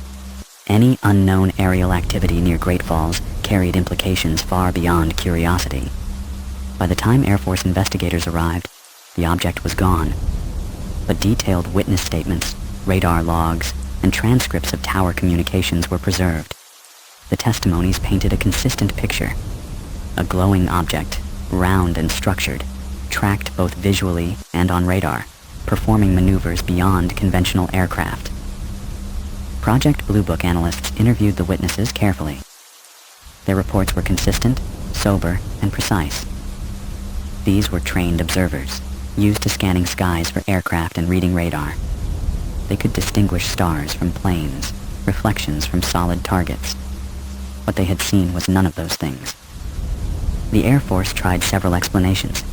Could the controllers and pilot have mistaken a bright star or planet, distorted by atmospheric conditions? Perhaps Venus, or Sirius, or another celestial body unusually visible that night. But this failed to explain the radar return, which showed a moving, solid target. Could it have been a weather balloon? Balloons can reflect radar and glow faintly if illuminated, but they cannot stop and start, accelerate, or appear to vanish only to reappear in another section of sky. In the end, Blue Book's official file left the case unresolved. It was labeled as unidentified, one of many that slipped into that category when conventional explanations failed. Publicly, the Air Force rarely acknowledged such cases, preferring to emphasize those it could attribute to stars, balloons, or weather. But privately, investigators noted the strength of the Great Falls incident. What makes this case especially significant is its proximity to other famous Montana sightings. Just 2 months earlier, Nick Mariana, the general manager of the Great Falls professional baseball team, had filmed 2 disc-shaped objects flying over Legion Park Stadium. That film, later known as the Mariana UFO footage, became one of the earliest motion picture records of UFOs. For 2 separate incidents to occur in Great Falls in the span of weeks raised questions about why the area seemed to attract such phenomena. Some researchers have pointed to the strategic significance of Malmstrom Air Force Base. Even in 1950, it was becoming a key node in America's defense network, later housing nuclear-armed missile silos. UFOs would repeatedly be reported over missile fields in the decades that followed, leading some to speculate that the phenomenon was drawn to nuclear technology. The Great Falls radar case may have been an early example of that pattern. Civilian researchers, particularly from NICAP, revisited the case years later. They highlighted the convergence of radar and visual confirmation, the number of trained witnesses, and the inadequacy of conventional explanations. For them, the Great Falls Airport sighting was not just another light in the sky, but a strong data point in the argument that genuine unknowns were present in American airspace. Skeptics, of course, offered alternatives. Some suggested the radar returns were caused by anomalous propagation, a phenomenon in which temperature inversions bend radar beams, creating false targets. But this would not explain the visual sightings, nor the pilot confirmation. Others argued that atmospheric reflections of stars or planets could produce illusions of motion. But the witnesses insisted that what they saw was structured, luminous, and responsive. Qualities no planet possesses. For the men in the tower that night, the memory lingered. They had seen something extraordinary, something that challenged their understanding of the skies they monitored daily. Their reports, preserved in Blue Book files, remain calm, precise, and consistent. They did not sensationalize. They simply described what they observed. A luminous object hovering over Great Falls, tracked on radar, moving with intelligence, and vanishing before interceptors could arrive. The Great Falls Airport radar case is not as well known as Roswell or Washington 1952, but in many ways, it is just as important. It demonstrates the pattern that would recur across the next 2 decades. Trained observers reporting solid objects, radar confirmation backing them up, and official investigations that failed to explain the phenomenon. For Project Blue Book, it was another unknown, one of hundreds that defied classification. For researchers today, it remains a strong example of early radar visual UFO cases, evidence that, in 1950, something unexplained was already testing the boundaries of American skies. And for the men who stood in the control tower that October night, it was a reminder that even in the most familiar of skies, the unknown could appear at any moment, silent, luminous, and beyond human reach. Ellsworth, AFB/B 52, Encounter 1953. On a summer night in 1953, The quiet expanse of the South Dakota prairie carried the low, steady thunder of bombers from Ellsworth Air Force Base. The base, near Rapid City, was one of the United States' key installations during the early Cold War. From here, Strategic Air Command aircraft trained for long-range missions, and radar crews maintained constant watch over the northern skies. It was routine, disciplined, and familiar. But one night, a B-52 bomber crew, radar operators, and base personnel reported an encounter that was anything but routine, an event that would be filed into Project Blue Book as one of its enduring radar visual mysteries. The incident began just before midnight, as a B-52 crew was flying a training mission over South Dakota. At altitude, the aircraft's radar picked up an unusual return. At first, the crew assumed it might be another aircraft, but the blip's movement was irregular. It darted quickly across the scope, then held still, before moving again at incredible speed. The pilot, a seasoned Air Force officer, contacted Ellsworth's ground controllers to ask if they had any traffic in the area. The answer was no. Yet within minutes, Ellsworth's ground radar also picked up the object. Controllers confirmed what the crew had already seen, a strong, solid target with extraordinary movement. Visually, the crew soon spotted it as well. Out of the darkness, a bright object appeared, luminous and oval-shaped, holding position parallel to the bomber's flight path. It seemed to pace them, maintaining distance but clearly visible. The glow was steady, not flickering like a star or planet. At times, it seemed to pulse faintly, as if energy radiated from its surface. The pilot banked the B-52, trying to close the gap. Each time, the object responded, accelerating effortlessly to maintain distance. The bomber's crew described it as if the object were aware of their attempts, adjusting intelligently to avoid approach. One officer later remarked that it felt like a game of tag, only we were hopelessly outmatched. On the ground, radar operators at Ellsworth tracked the same movements in real time. The object's abrupt shifts and bursts of speed were not illusions. They registered as solid radar returns. Controllers logged the blip zigzagging across the screen, then vanishing, only to reappear moments later, miles away. As the encounter continued, additional personnel at Ellsworth stepped outside to watch. Several guards reported seeing a glowing object in the sky, moving with unusual agility. Their reports matched what the B-52 crew and radar operators were describing. The event lasted for nearly half an hour. Then, as abruptly as it had begun, the object accelerated upward, climbing vertically at astonishing speed until it disappeared from both sight and radar. The skies over South Dakota were quiet once again, leaving the bomber crew and controllers unsettled and puzzled. In the days that followed, detailed reports were filed. The B-52 crew described the object as structured, glowing, and clearly under control. Radar logs from both the aircraft and the base confirmed a solid target, exhibiting maneuvers beyond conventional aircraft. Ground witnesses corroborated the visual descriptions. When Project Blue Book investigators arrived, they collected the testimony and reviewed the radar records. The consistency of the reports made the case difficult to dismiss. Pilots, radar operators, and ground observers had all described the same thing, at the same time, in the same area. Still, Blue Book attempted explanations. Analysts suggested atmospheric phenomena, such as anomalous propagation of radar signals caused by temperature inversions. Perhaps the crew and ground observers had misidentified stars or planets distorted by atmospheric conditions. But these explanations faltered against the testimony.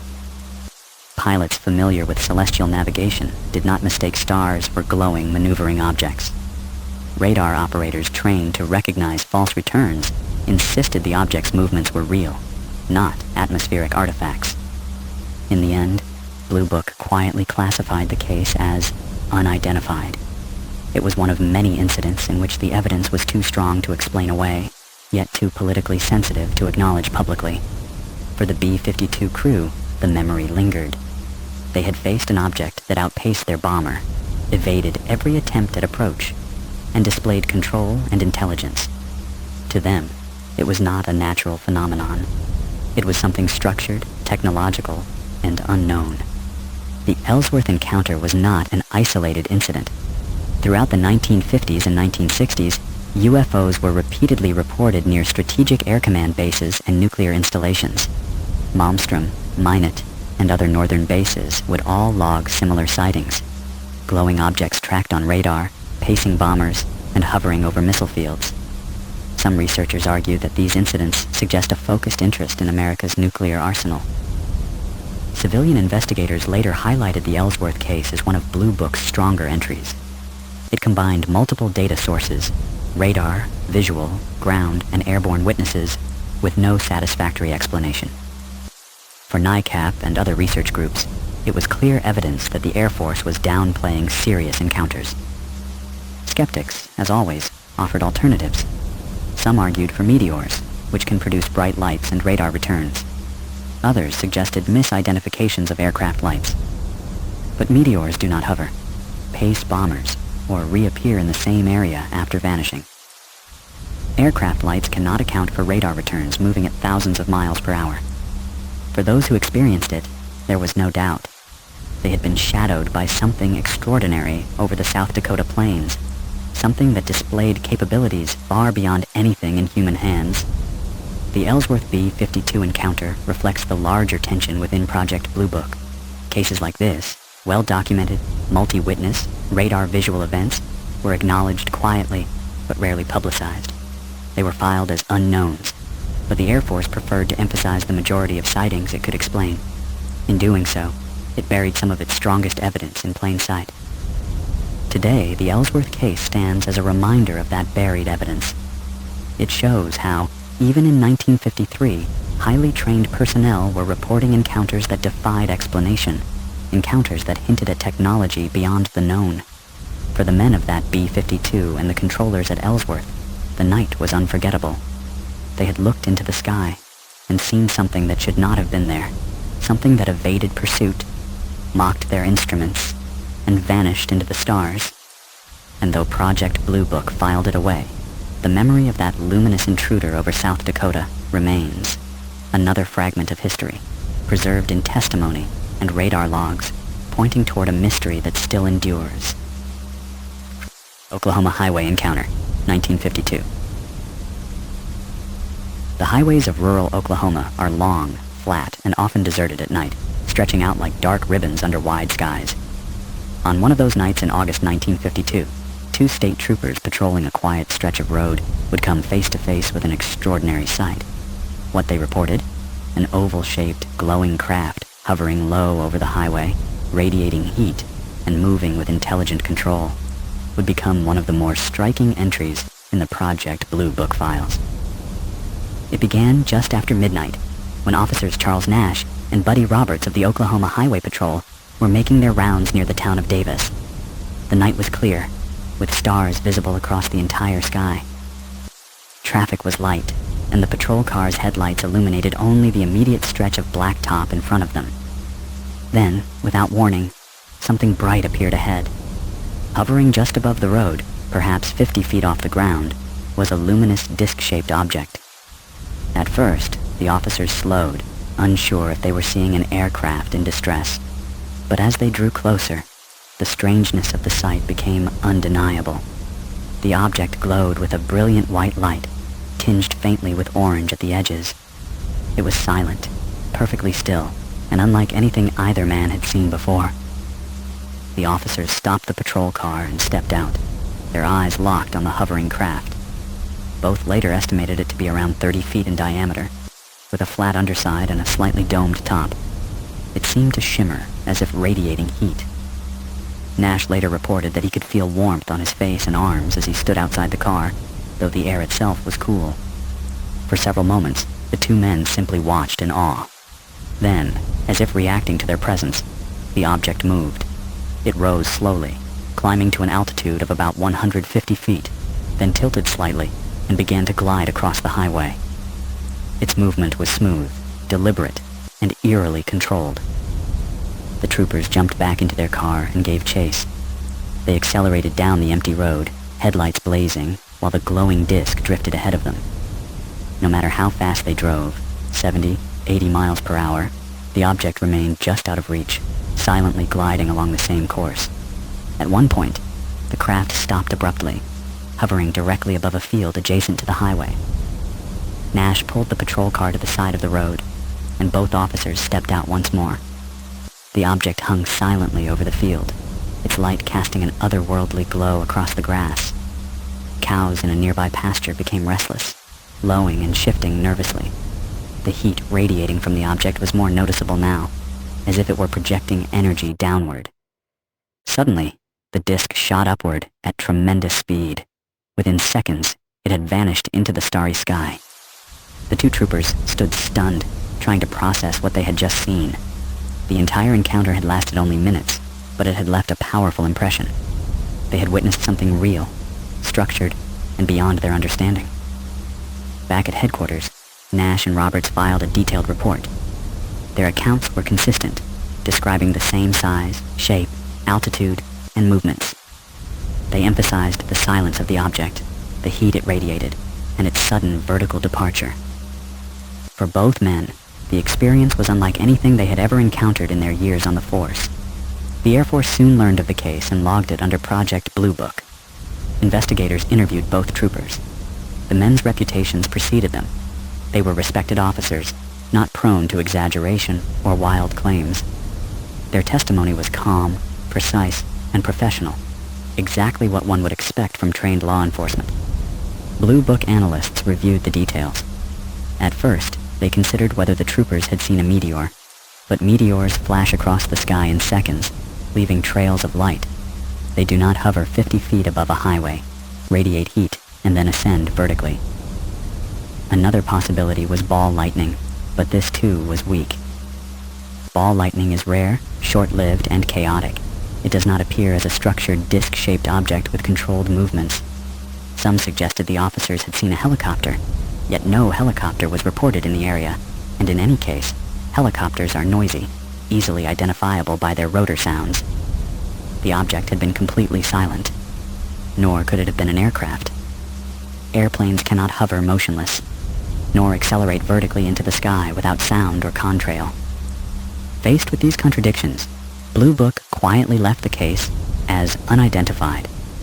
The official file is sparse, but the testimony remains intact. Two state troopers, both describing the same luminous disk in detail, both unwavering in their accounts. For Nash and Roberts, the experience never faded. In later years, they spoke cautiously about the sighting, reiterating that it was real, solid, and unlike anything they knew. They were not seeking attention. If anything, they were reluctant to be associated with flying saucers. But as law officers, they felt duty-bound to report exactly what they saw. The Oklahoma highway encounter is significant for several reasons. First, it involved credible witnesses whose profession demanded accuracy and accountability. Second, it was a close-range sighting with physical effects, heat radiation, and animal reactions, placing it in the category of close encounters of the second kind. Third, it occurred during a peak year for UFO reports. In 1952, sightings were flooding Blue Book from across the country, many involving law enforcement and military personnel. The broader pattern is hard to ignore. Across the 1950s, police officers reported luminous, disc-shaped craft hovering low over highways and fields. Many described similar physical effects: heat, silence, sudden acceleration. The Oklahoma case fits neatly into this pattern, reinforcing its credibility. Civilian researchers later highlighted the encounter as one of Blue Book's stronger cases. NICAP, in particular, pointed out the consistency of the officer's testimony and the inadequacy of conventional explanations. They argued that it demonstrated not only the reality of the phenomenon, but also its ability to interact physically with the environment. Skeptics, of course, continued to search for alternatives. Some suggested optical illusions, atmospheric refractions, or psychological effects of night patrols. But such theories struggle against the detail of the reports. Two officers, independently describing the same structured glowing craft with heat and vertical acceleration, are not easily explained away by illusions. For Oklahoma, the event became a local legend. Residents of Davis recalled the night when state troopers chased a glowing object down the highway, only to watch it vanish into the stars. For Nash and Roberts, it was a moment that tested their understanding of reality. A reminder that not everything in the night sky can be filed neatly into categories of known and unknown. Project Blue Book eventually closed the file, as it did with thousands of others, leaving the mystery unresolved. Yet the testimony remains, a quiet, powerful record of two trained observers who saw something extraordinary on a lonely Oklahoma road in the summer of 1952. Today, the Oklahoma highway encounter stands as a classic example of a credible UFO case. Multiple professional witnesses, close-range observation, physical effects, and official investigation without resolution. It is one of the many moments in Blue Book's archive where the unknown brushed against the ordinary, leaving behind more questions than answers. And for those two troopers, that night would remain unforgettable. They had stopped their patrol car on an empty stretch of road and looked up at a glowing disk hovering in silence. They had felt its heat, seen its impossible acceleration, and realized they were in the presence of something beyond explanation. Lake Erie, Coast Guard sighting, 1950. The waters of Lake Erie have long been a place of mystery. Stretching across the U.S.-Canada border, the lake has witnessed storms, shipwrecks, and strange lights reported by sailors for centuries. But in the early years of the Cold War, one particular incident brought that mystery ashore. In the summer of 1950, Coast Guard personnel stationed along Lake Erie reported an unidentified craft hovering over the water, a sighting that became one of Project Blue Book's most quietly significant cases. The event unfolded late on a July evening near the Coast Guard station at Marblehead, Ohio, just east of Toledo. The night was calm, the lake surface still. Several guards were on duty, conducting routine shoreline patrols. Then, around 11:30 p.m., one of them spotted something unusual out over the water. At first glance, it seemed like a bright light, low on the horizon. But within moments, the strangeness became clear. The light was moving deliberately, hovering at intervals, then sliding silently across the lake's surface. The guard called for his colleagues. Soon, 3 men stood on the shoreline, binoculars raised, watching the glowing object. They described it as a disc-shaped craft, luminous and white, about the size of a small aircraft, though unlike anything familiar. It hovered just above the water, casting a shimmering reflection on the lake. At times, it seemed to dip so low that the light danced directly on the waves. The men continued to watch, stunned by what they were seeing. The object emitted no sound, no engine roar, no propeller chop, no hum of motors. It moved smoothly, like a glider, but without any visible wings or tail. Then, in an instant, it darted upward, rising several hundred feet before halting again, perfectly still. For nearly half an hour, the Coast Guardsmen observed the craft as it maneuvered over the lake. At one point, it tilted slightly, revealing what appeared to be a structured metallic underside glowing faintly in the moonlight. The impression was of a solid machine, not a ball of light or an atmospheric illusion. The men reported the sighting through official channels. Their commanding officer listened carefully, noting their reputations for reliability. Coast Guard personnel were not known for flights of fancy. They were trained, disciplined, and accustomed to reading conditions on water and sky. The men were clear. This was no boat, no aircraft, and no natural phenomenon.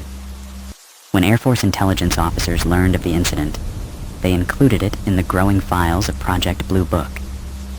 Investigators traveled to Ohio to interview the witnesses. The Coast Guardsmen repeated their accounts, consistent in detail. They described the luminous disk, the silent hovering, the rapid ascent, and the reflection on the lake. Blue Book analysts considered possible explanations. Could the men have seen a light aircraft flying low over the lake? But no flight plans matched the time and place, and no aircraft could hover silently in midair before shooting vertically upward. Could it have been a meteor? Meteors streak quickly across the sky. They do not hover or reflect off water. Ball lightning was also raised, but again, the duration, nearly 30 minutes, and the structured appearance made that implausible. In the end, Blue Book filed the case as unidentified. The file notes the credibility of the witnesses and the absence of plausible natural or conventional explanations. It was one of many cases quietly catalogued without resolution, another entry in a growing archive of unknowns. What gives the Lake Erie case added significance is its context. In 1950, similar reports were emerging near other large bodies of water. Pilots over the Great Lakes described luminous disks pacing their aircraft. Fishermen reported strange lights hovering over the horizon. Some researchers believe the vast freshwater lakes acted as natural focal points for whatever the phenomenon represented, whether as navigation markers or sources of interest. Civilian UFO researchers later highlighted the Coast Guard sighting as particularly strong because of the credibility of the witnesses. These were trained service members, experienced in night patrol, who had nothing to gain by fabrication. Their consistency and detail made their accounts hard to dismiss. Skeptics attempted to explain the sighting as misidentified searchlights reflecting on haze layers, but weather records showed the night was clear. Others suggested stars distorted by atmospheric refraction, but stars do not dip toward the water, rise hundreds of feet, or hover in structured form. The testimony of the Coast Guardsmen resisted such simplifications. For the men who stood watch that night, the memory was vivid. They spoke of the silence of the craft, the steadiness of its movements, and the unnerving sense that it was deliberately hovering close to their patrol area. Some admitted they felt uneasy, as though being observed in return. Decades later, the Lake Erie incident remains a lesser-known but important entry in the Blue Book files. It combines multiple trained witnesses, close-range observation, and physical context, the shimmering reflection on the lake that underscores its reality. It was not a brief flash or distant glimmer, but a prolonged, detailed encounter. The broader implications are hard to ignore. If luminous craft were hovering over America's inland seas, what were they doing there? Monitoring? Surveying? Or simply moving along routes unknown to us? The Lake Erie sighting fits a wider pattern that includes naval encounters on the oceans and reports near rivers and reservoirs, suggesting that water itself, for reasons we do not yet understand, may be of interest to the phenomenon. For Project Blue Book, the case was just another unexplained in a growing list. For the Coast Guard men who saw it, it was a night they would never forget. The sight of a glowing disk hovering silently above the waters of Lake Erie, defying explanation, before vanishing once again into the vast darkness of the Midwestern sky. New Jersey Turnpike Lights, 1951. In the summer of 1951, New Jersey was alive with post-war growth. The brand new turnpike had just opened, a gleaming ribbon of asphalt cutting across the state from the Delaware Memorial Bridge to the George Washington Bridge. For drivers, it offered speed and modern convenience. For the Air Force, it provided something else that year, a front-row stage for one of the most puzzling, multiple-witness UFO events on record. The incident began on a warm July night when dozens of motorists traveling the turnpike between New Brunswick and Newark reported strange lights in the sky. At first, drivers thought they might be aircraft. Newark Airport, McGuire Air Force Base, and Fort Dix all lay within reach, and the skies above New Jersey were often busy with traffic. But these lights were different. They were bright, white, and arranged in a loose V-shaped formation. Witnesses described them as larger than stars, glowing steadily and moving silently across the night sky. Some motorists pulled to the shoulder to watch. Others honked and waved, pointing upward. In the clear summer night, the lights were unmistakable. Among those who saw the objects were police officers. State troopers on Turnpike patrol radioed in reports, describing luminous orbs flying in formation. They emphasized the silence of the objects. No engine noise, no contrails, nothing to indicate conventional aircraft. For them, the comparison to planes was obvious, and the differences even more so. Newark Airport's control tower also received calls. Air traffic controllers stepped outside to watch the lights themselves. They confirmed seeing glowing objects, evenly spaced, traveling northward. Some observers said the formation shifted shape at times, as if the lights were adjusting their positions relative to one another. By midnight, the sightings were widespread. Reports came from Carteret, Linden, Elizabeth, and Newark, dozens of miles along the Turnpike corridor. Witnesses from different towns described the same thing. Silent, glowing lights moving in deliberate formation. Project Blue Book quickly took notice. An investigator was dispatched to interview witnesses, including the state troopers and air traffic controllers. Their testimony was precise and consistent. They described between 10 and 12 lights, glowing steadily, traveling at a moderate speed, and maintaining relative positions as they crossed the sky. The Air Force faced an immediate challenge. These were not isolated witnesses. This was not one farmer on a dark road or one pilot in the cockpit. This was a mass sighting involving dozens of independent observers, including police and aviation professionals. The weight of testimony made it nearly impossible to dismiss outright. Still, Blue Book attempted explanations.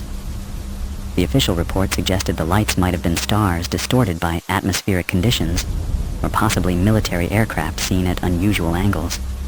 But the witnesses rejected these ideas. Stars do not travel in formation across the sky. Military planes make noise, leave contrails, and display red and green navigation lights, none of which were observed that night.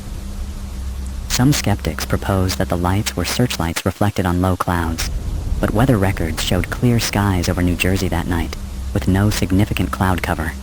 The explanation rang hollow. In the end, Blue Book filed the case as unexplained. It joined a growing list of mass sightings that defied simple answers. What makes the New Jersey Turnpike case especially significant is the credibility of its witnesses. Police officers, air traffic controllers, and ordinary motorists all described the same formation of lights, moving with purpose and intelligence. Their accounts matched in detail across different towns and perspectives.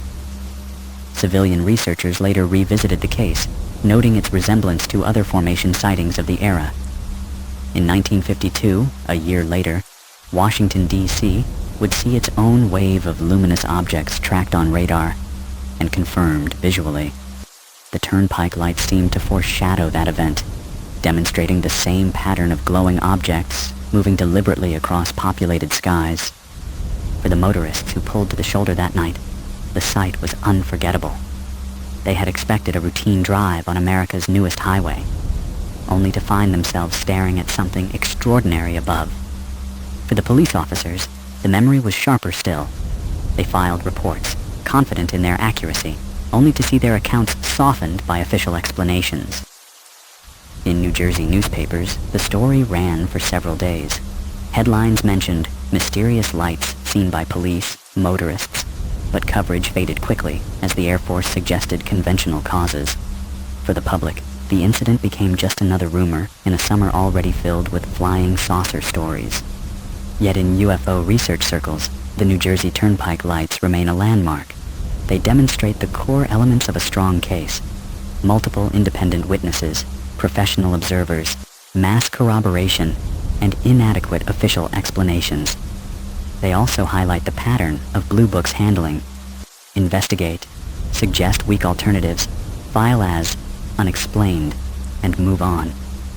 The broader question lingers. What were the lights doing there? The Turnpike corridor in 1951 was already a vital artery, connecting military bases, industrial centers, and ports. Some researchers argue that the objects were drawn to these hubs of activity.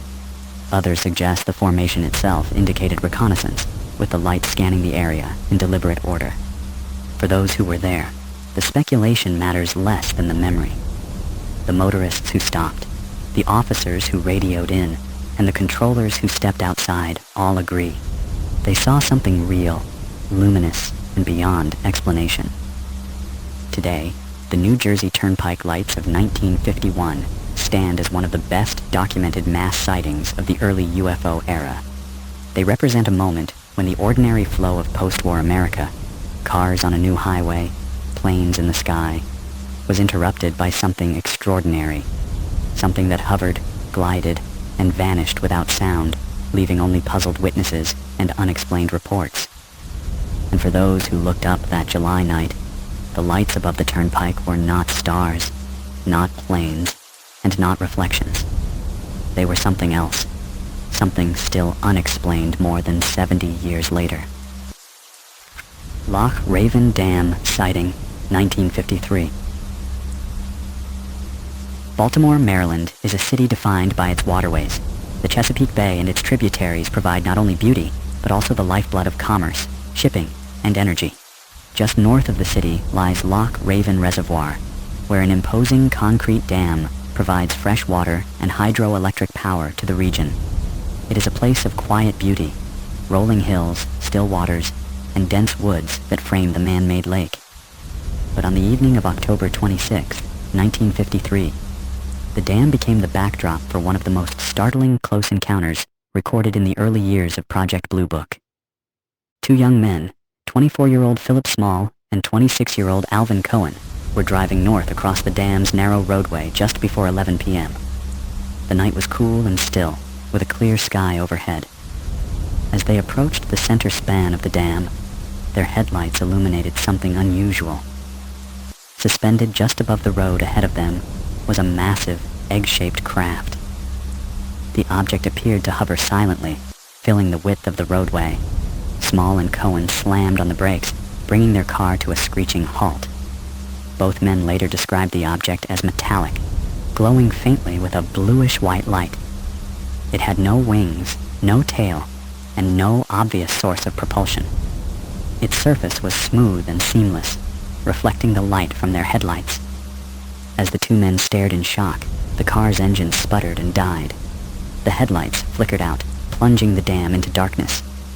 In the eerie silence, the craft loomed over them, hovering just 10 to 15 feet above the road.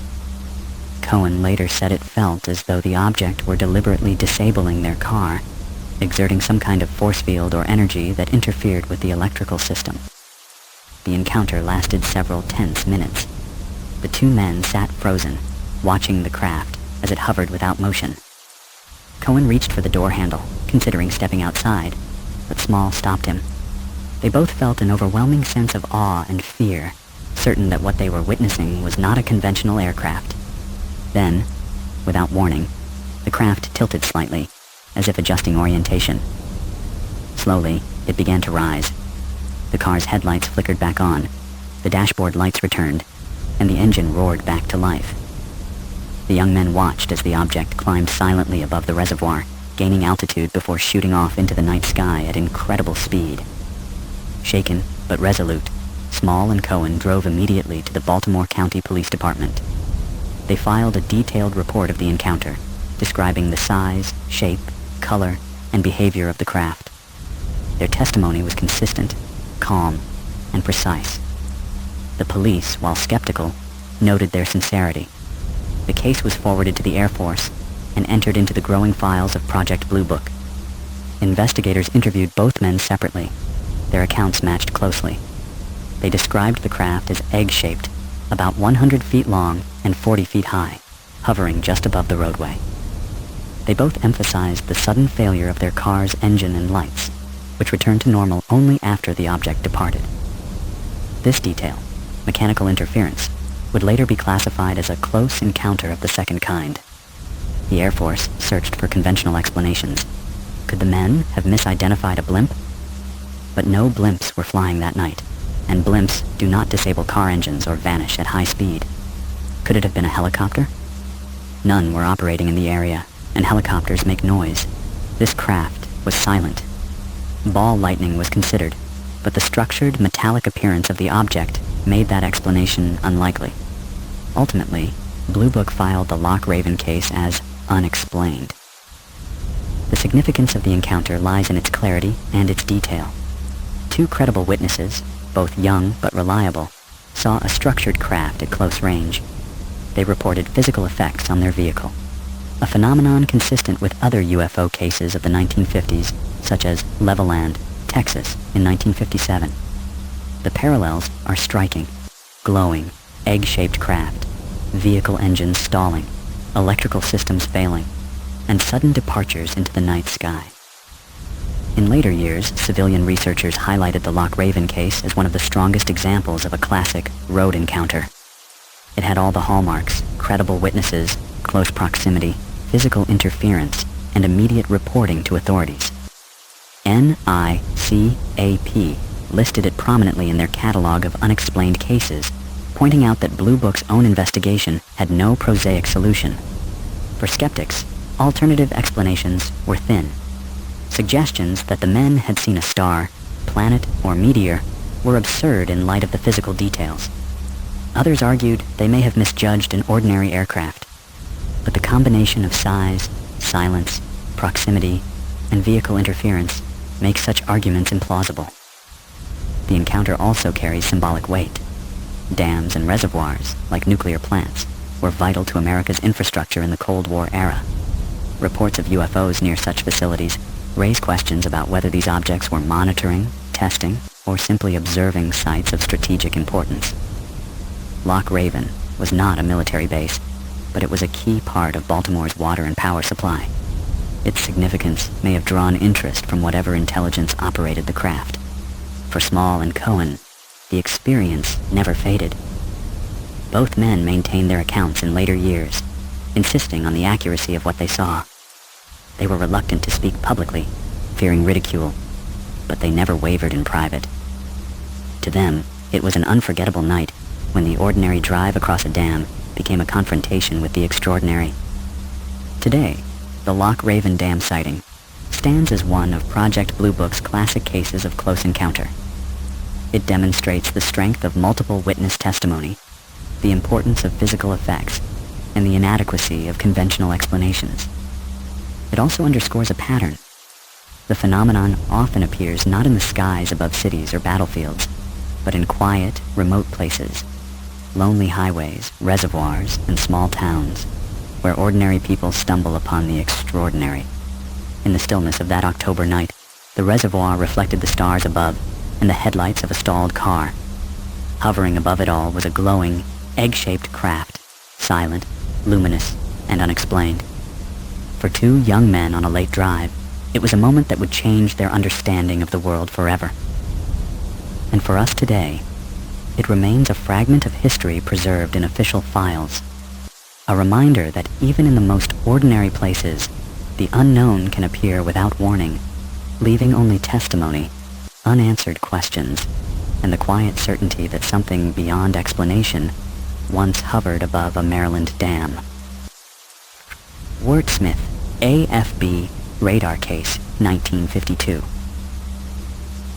In the tense summer of 1952, the United States Air Force found itself under pressure. Reports of unidentified flying objects were flooding in from across the nation, from civilians, military personnel, and even radar operators. The Washington, D.C. sightings in July had caused a media storm, with objects tracked over the Capitol and jets scrambled in pursuit. Against this backdrop, another case unfolded quietly in northern Michigan, at Wurtsmith Air Force Base, a strategic air command installation on the shores of Lake Huron. What happened there in August 1952 would become one of Project Blue Book's most telling radar visual encounters. Wurtsmith was no ordinary base. It housed long-range bombers, part of America's nuclear deterrent at the height of the Cold War. The crews who manned its radar and flight lines were trained to the highest standards. On the night of August 1st, their skills were tested by an intruder that should not have been there. The first alert came just after midnight. Radar operators monitoring airspace over Lake Huron picked up a strong, uncorrelated target. The return was solid, not a flicker or ghost, and moving at a speed inconsistent with conventional aircraft. Controllers double-checked their instruments. The blip remained steady, crossing the scope with deliberate motion. At the same time, ground observers near the base reported strange lights in the sky. A guard stationed on the flight line described a luminous white object moving in silence above the lake, at times hovering before darting away at high speed. His report was relayed back to the radar room, where the unknown target was still being tracked. The correlation between visual and instrument data gave the sighting immediate credibility. Within minutes, the order was given. Scramble an interceptor. A fighter jet from Wurtsmith took to the sky, vectored toward the unknown target. The pilot climbed to altitude, scanning the horizon. Soon, he reported seeing it himself. A bright, glowing object, larger than a star, hovering at what he estimated was several thousand feet. The chase began.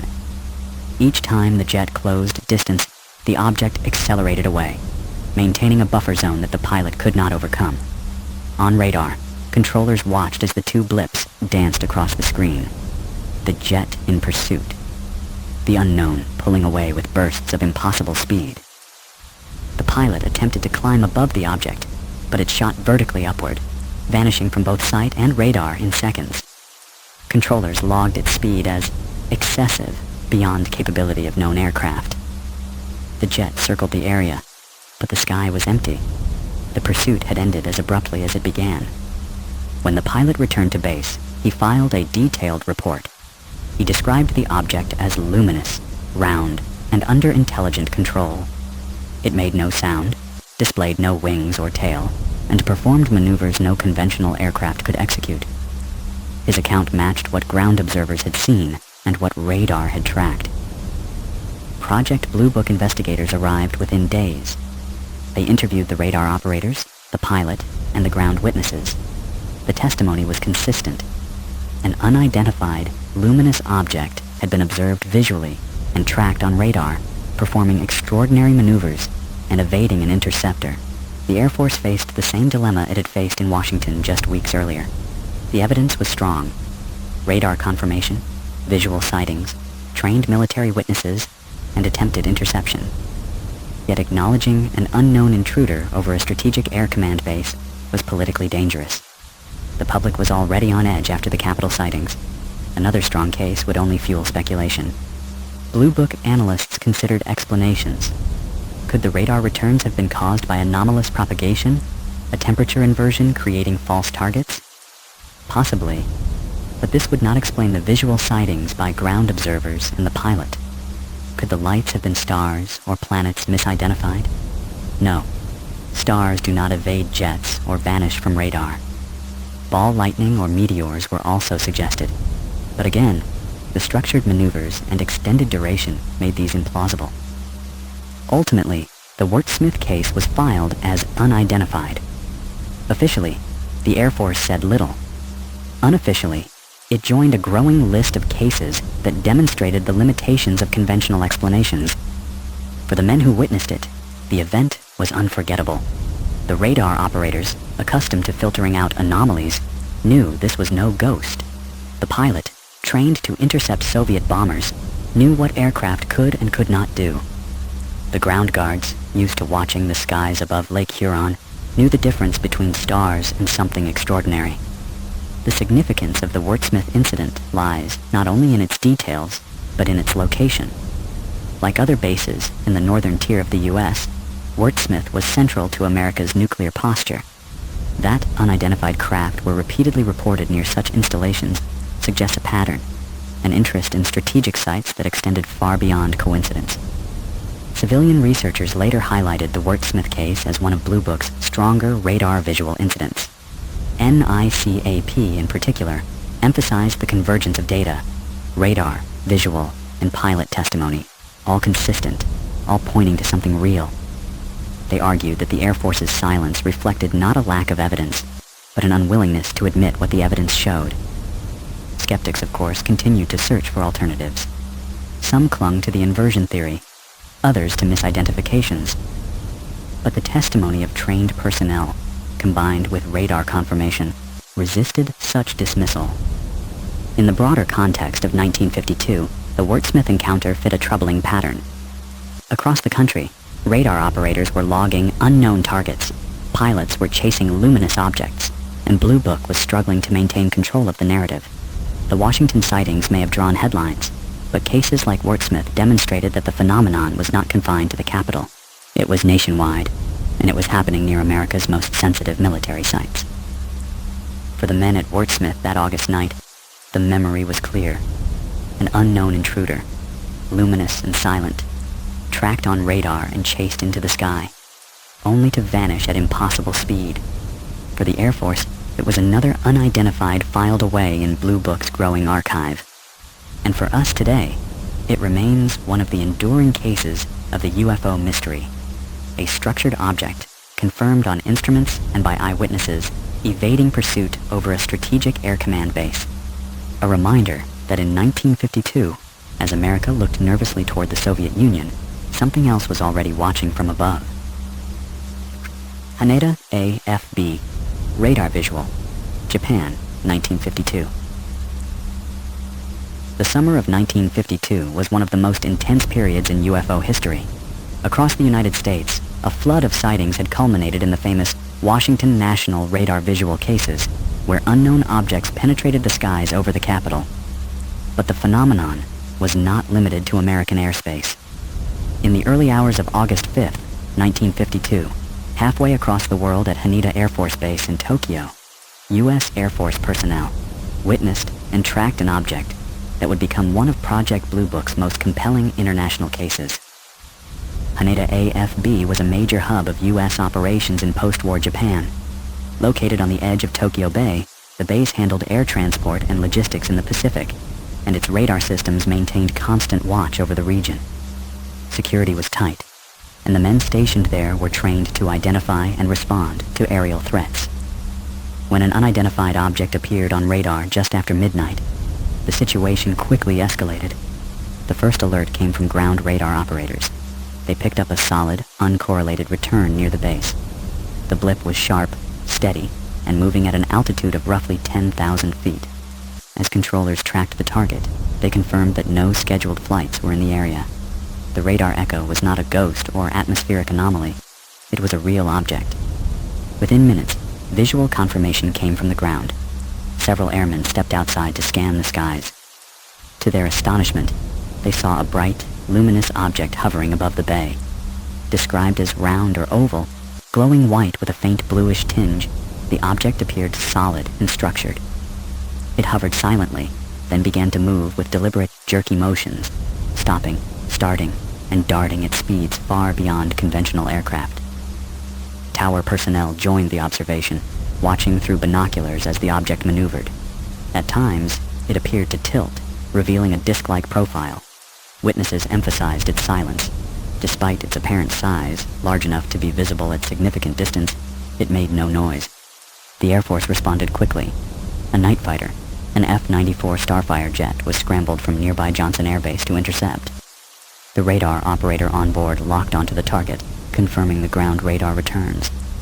The fighter crew then spotted it visually, a glowing object moving erratically against the dark sky. As the jet closed distance, the object suddenly accelerated. It streaked across the sky, outpacing the F-94 with ease. The crew attempted to pursue, but each maneuver they made was countered by the object's abrupt changes of direction. The pilot later reported that it was as though the craft anticipated their every move. After several minutes of chase, the object vanished completely, disappearing from both sight and radar. The encounter left a strong impression on everyone involved. Ground radar had tracked it. Ground observers had seen it.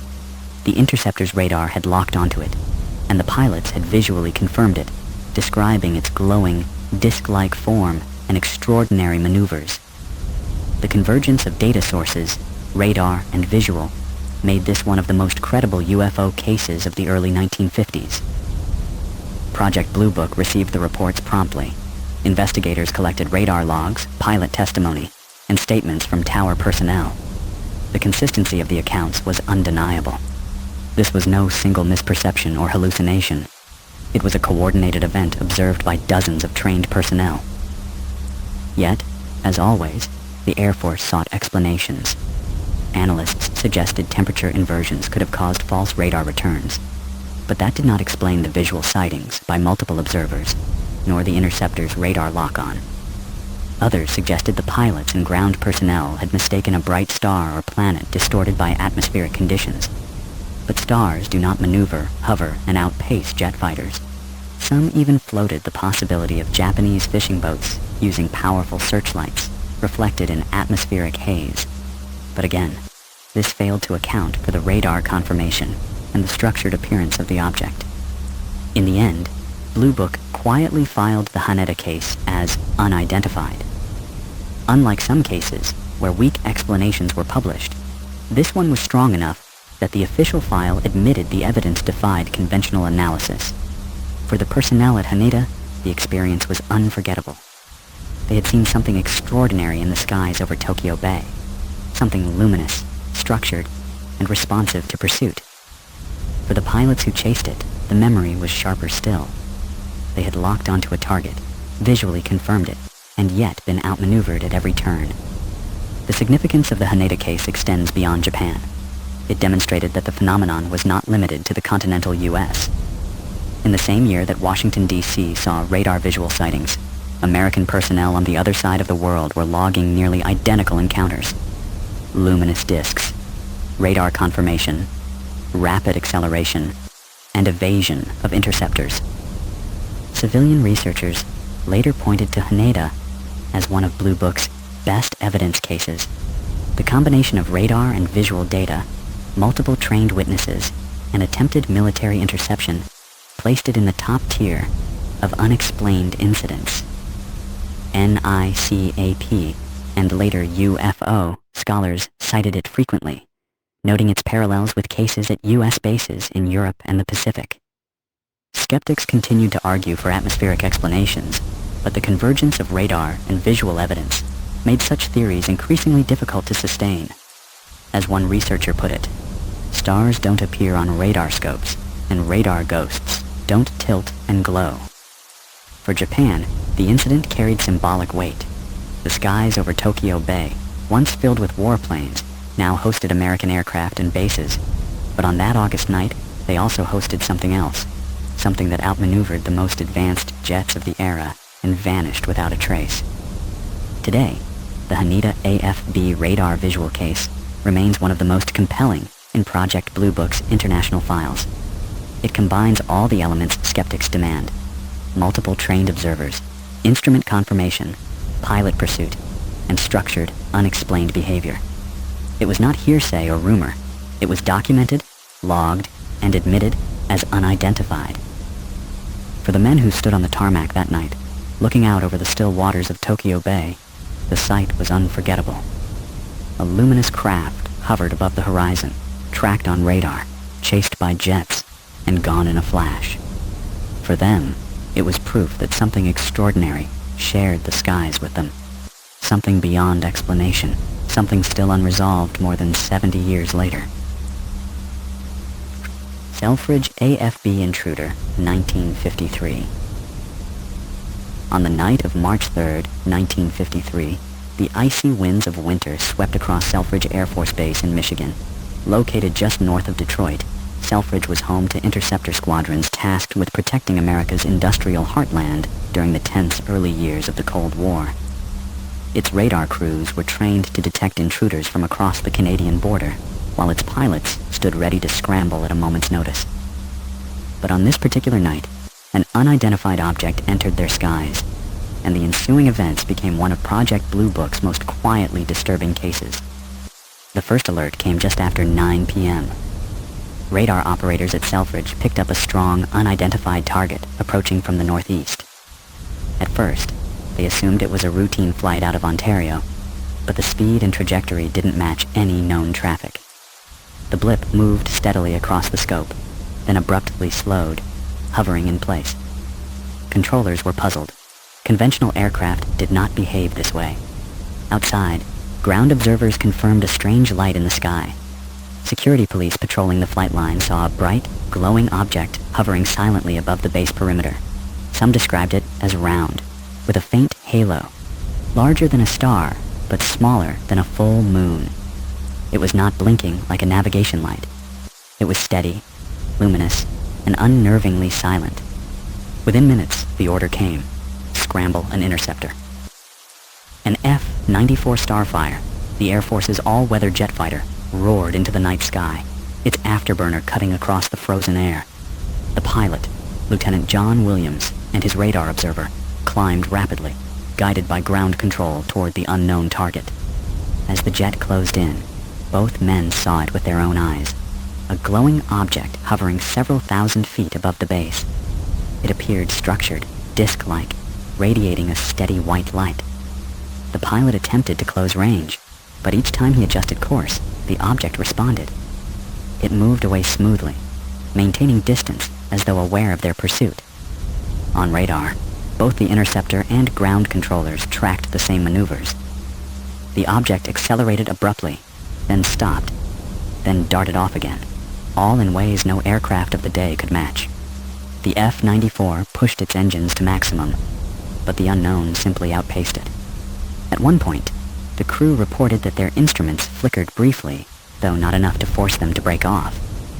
Williams later said it felt like the object was playing with them. Never hostile, but always one step ahead.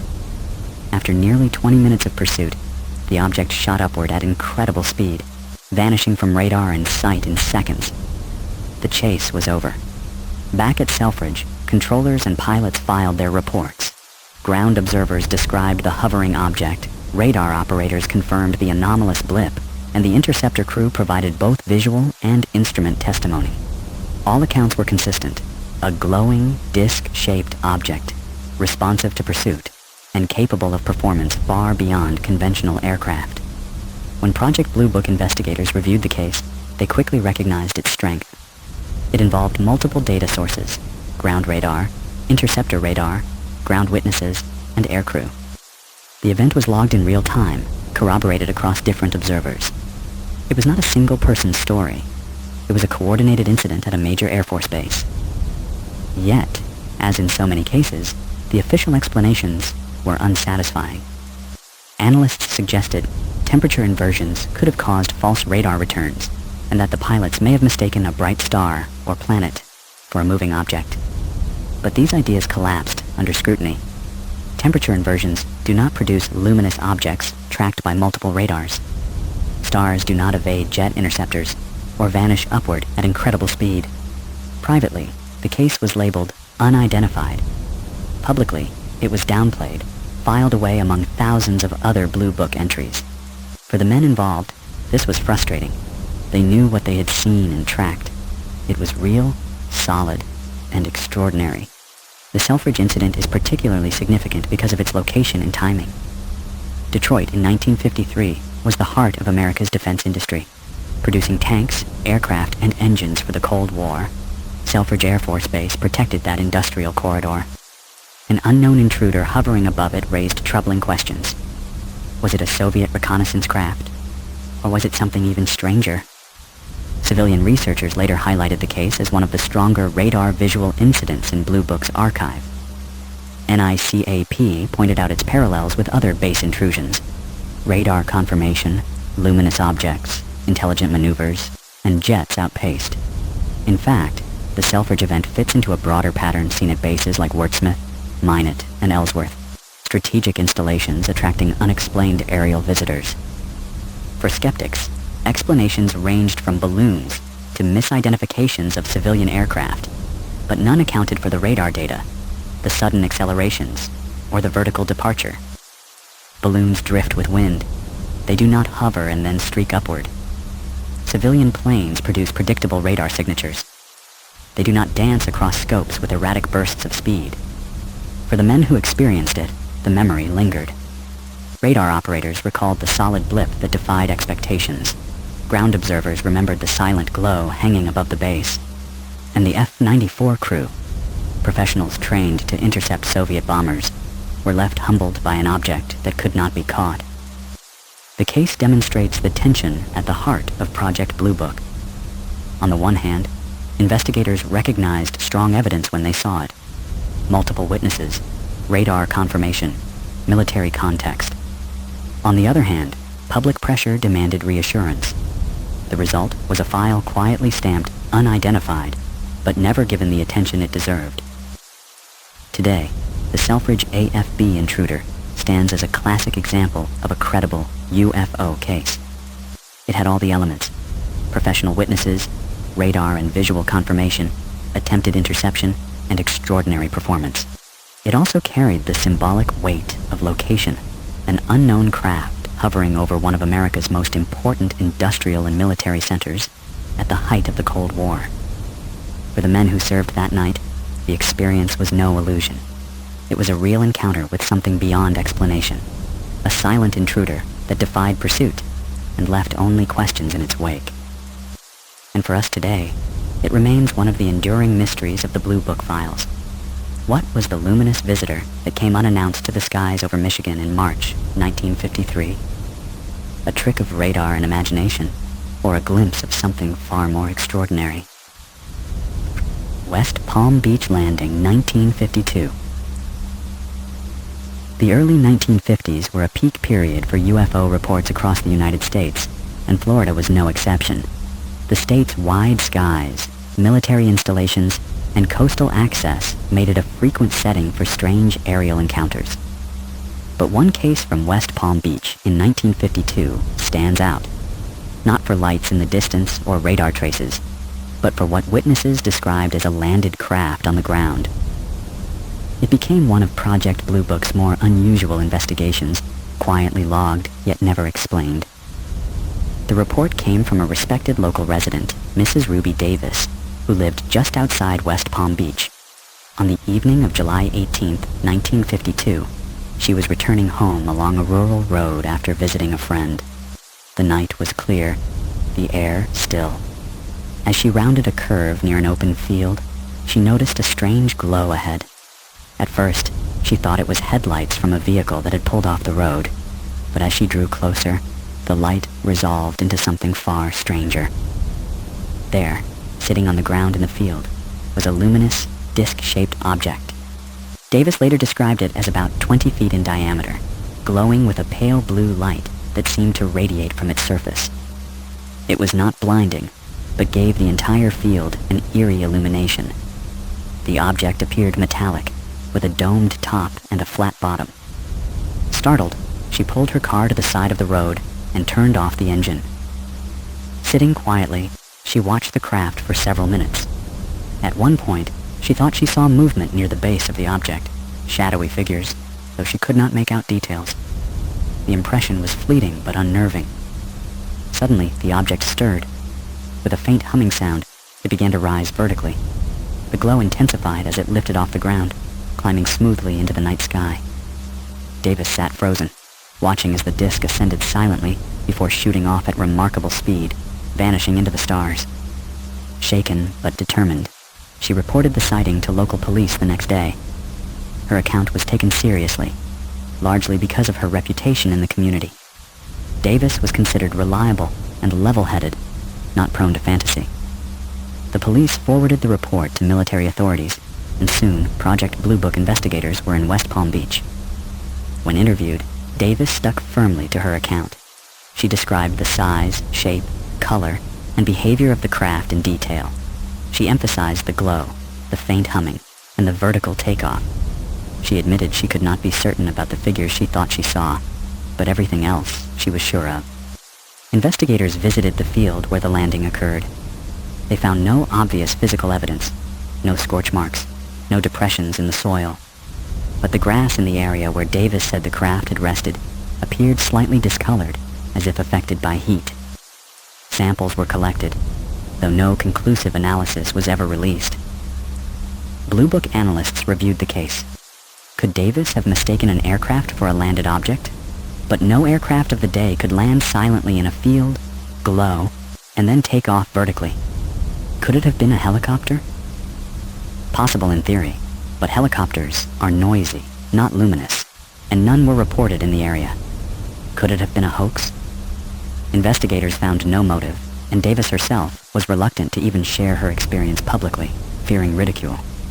In the end, the West Palm Beach case was filed as unexplained. It joined a small but significant category in the Blue Book files, reports of landed craft. While most UFO sightings involved lights in the sky or distant objects, a handful described actual contact with the ground. These were rare but powerful because they suggested not just aerial phenomena, but tangible, physical presence. Civilian researchers later pointed to the West Palm Beach landing as a case deserving more attention. NICAP and other groups noted that it fit a larger pattern of the early 1950s, when luminous disks were not only flying overhead, but, in a few instances, reported touching down briefly on the ground. Similar cases in Texas, New Mexico, and the Midwest described glowing disks resting in fields or pastures before shooting away. Skeptics argued that Davis may have misinterpreted a natural light, such as ball lightning or a reflection. But ball lightning is typically small, erratic, and short-lived. It does not appear as a structured, domed craft with a controlled takeoff.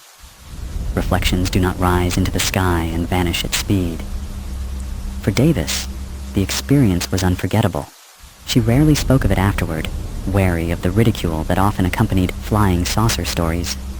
But in her private account to investigators, she was clear.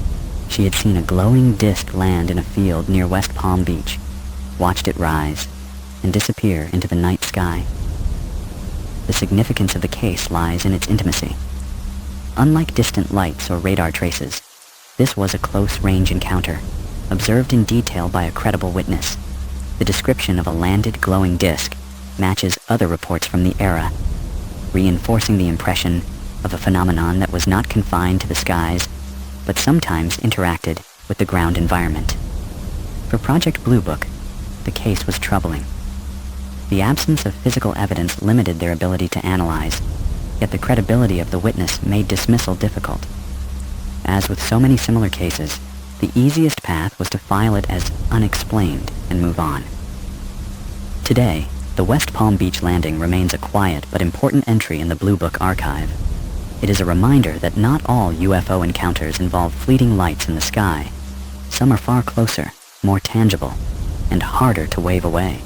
On that July night in 1952, on a lonely Florida road, one woman stopped her car and looked out at a glowing craft resting in a field. She saw it rise, hover, and vanish, leaving behind nothing but discolored grass and an enduring mystery. And more than 70 years later, her testimony remains one of the few glimpses into what may lie at the heart of the UFO phenomenon. Not just unknown objects in the air, but structured physical craft that touch down, however briefly, on the soil of our world. Albuquerque Airline Incident, 1950. The American Southwest has long been a landscape of mystery. Vast skies, desert horizons, and strange lights reported for centuries by travelers and locals alike. In 1950, as commercial aviation expanded across the country, those skies became a stage for a remarkable encounter that would soon enter the Project Blue Book files. Known today as the Albuquerque Airline Incident, it involved trained pilots and passengers aboard a commercial flight who reported luminous, disc-shaped objects performing impossible maneuvers in the New Mexico night. The incident occurred on the evening of June 23, 1950. A commercial airliner operated by Trans World Airlines, TWA, had departed Albuquerque en route to Amarillo, Texas. The flight was routine, the skies clear. At roughly 9 p.m., cruising at an altitude of 18,000 feet, the crew noticed something unusual off the port side of the aircraft.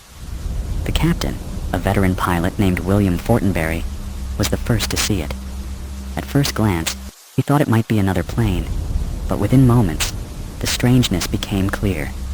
The object was luminous, disc-shaped, and moving at extraordinary speed. It glowed with a whitish-blue light and appeared to tilt slightly as it maneuvered.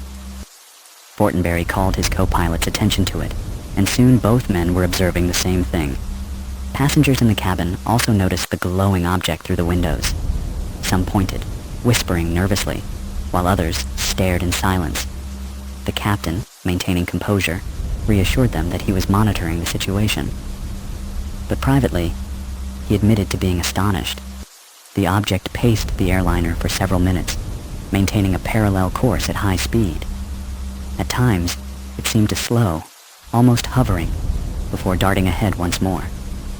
The pilots reported that it covered distances in seconds that no known aircraft could match. Its movements were abrupt, yet controlled, as though guided by intelligence. As the crew watched, a second object appeared, then a third. The three luminous discs flew in loose formation, shifting positions in a way that suggested coordination. They would draw close, then separate, then rejoin, always maintaining awareness of one another's positions. The display was unlike anything the pilots had ever seen in years of flying. Fortenberry contacted ground control, reporting the unidentified objects. Controllers at Albuquerque confirmed receiving the report, but had no radar returns to match. Still, the testimony of multiple witnesses on the aircraft, crew and passengers alike, gave the sighting immediate credibility. After roughly 15 minutes, the objects suddenly accelerated, streaking across the night sky at astonishing speed. Within seconds, they vanished from view, leaving only stunned silence in the cockpit and whispers among the passengers. When the airliner landed safely in Amarillo, the crew filed an official report.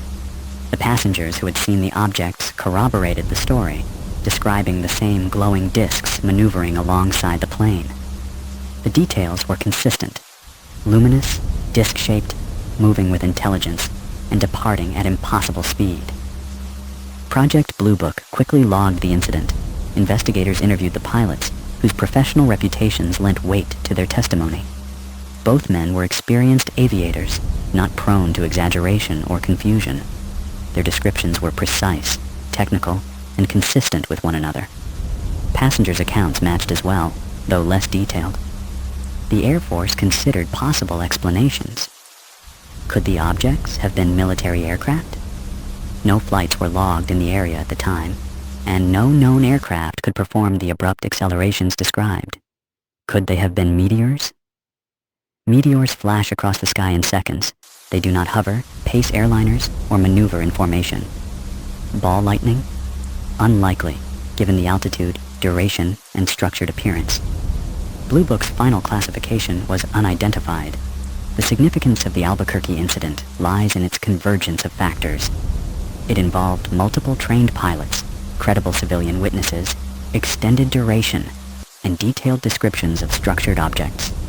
Unlike fleeting lights or single witness accounts, this was a prolonged event involving many observers, some of them highly trained professionals. For the crew, the experience remained vivid. In later years, Captain Fortenberry recounted the sighting in careful, measured terms. He emphasized that he was not given to exaggeration, that he had spent his career identifying aircraft, planets, and atmospheric phenomena. This, he insisted, was none of those. It was structured, luminous, and under control. Civilian researchers later highlighted the case as one of Blue Book's strongest airline encounters. NICAP placed it alongside other airline sightings of the era, such as the famous Chile's Whitted case of 1948, where pilots reported a glowing, cigar-shaped craft. Together, these cases suggested that the phenomenon was not limited to ground observers, but frequently engaged with air traffic.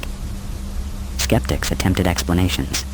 Some argued that the pilots may have misidentified stars or planets distorted by atmospheric conditions, but stars do not maneuver in formation beside airliners. Others suggested reflections inside the cockpit, but that could not explain multiple witnesses across different windows, nor the sudden high-speed departure. The Albuquerque case also raises broader questions about the phenomenon's relationship to aviation. Airline sightings in the late 1940s and early 1950s were numerous, often involving discs pacing commercial flights before departing abruptly. Some researchers suggest this pattern indicates observation, an interest in human aviation technology.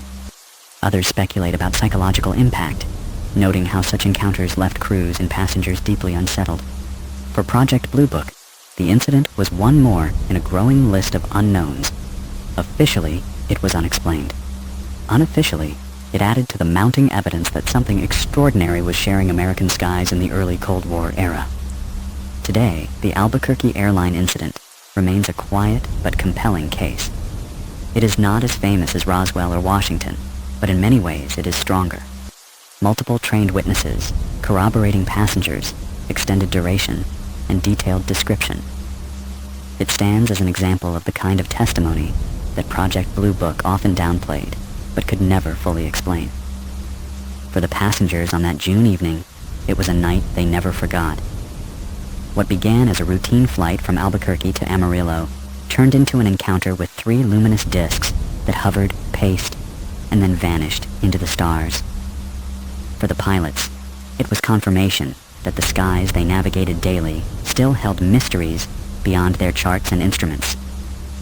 And for us today, it remains a reminder of the unresolved, that in 1950, as America's airways expanded and the world shrank through flight, something else was already there, watching, maneuvering, and leaving behind nothing but testimony and unanswered questions. You've been listening to Dreams of Disclosure. Remember to like and subscribe so you don't miss tomorrow's story. New alien and UFO encounters are waiting for you here every day.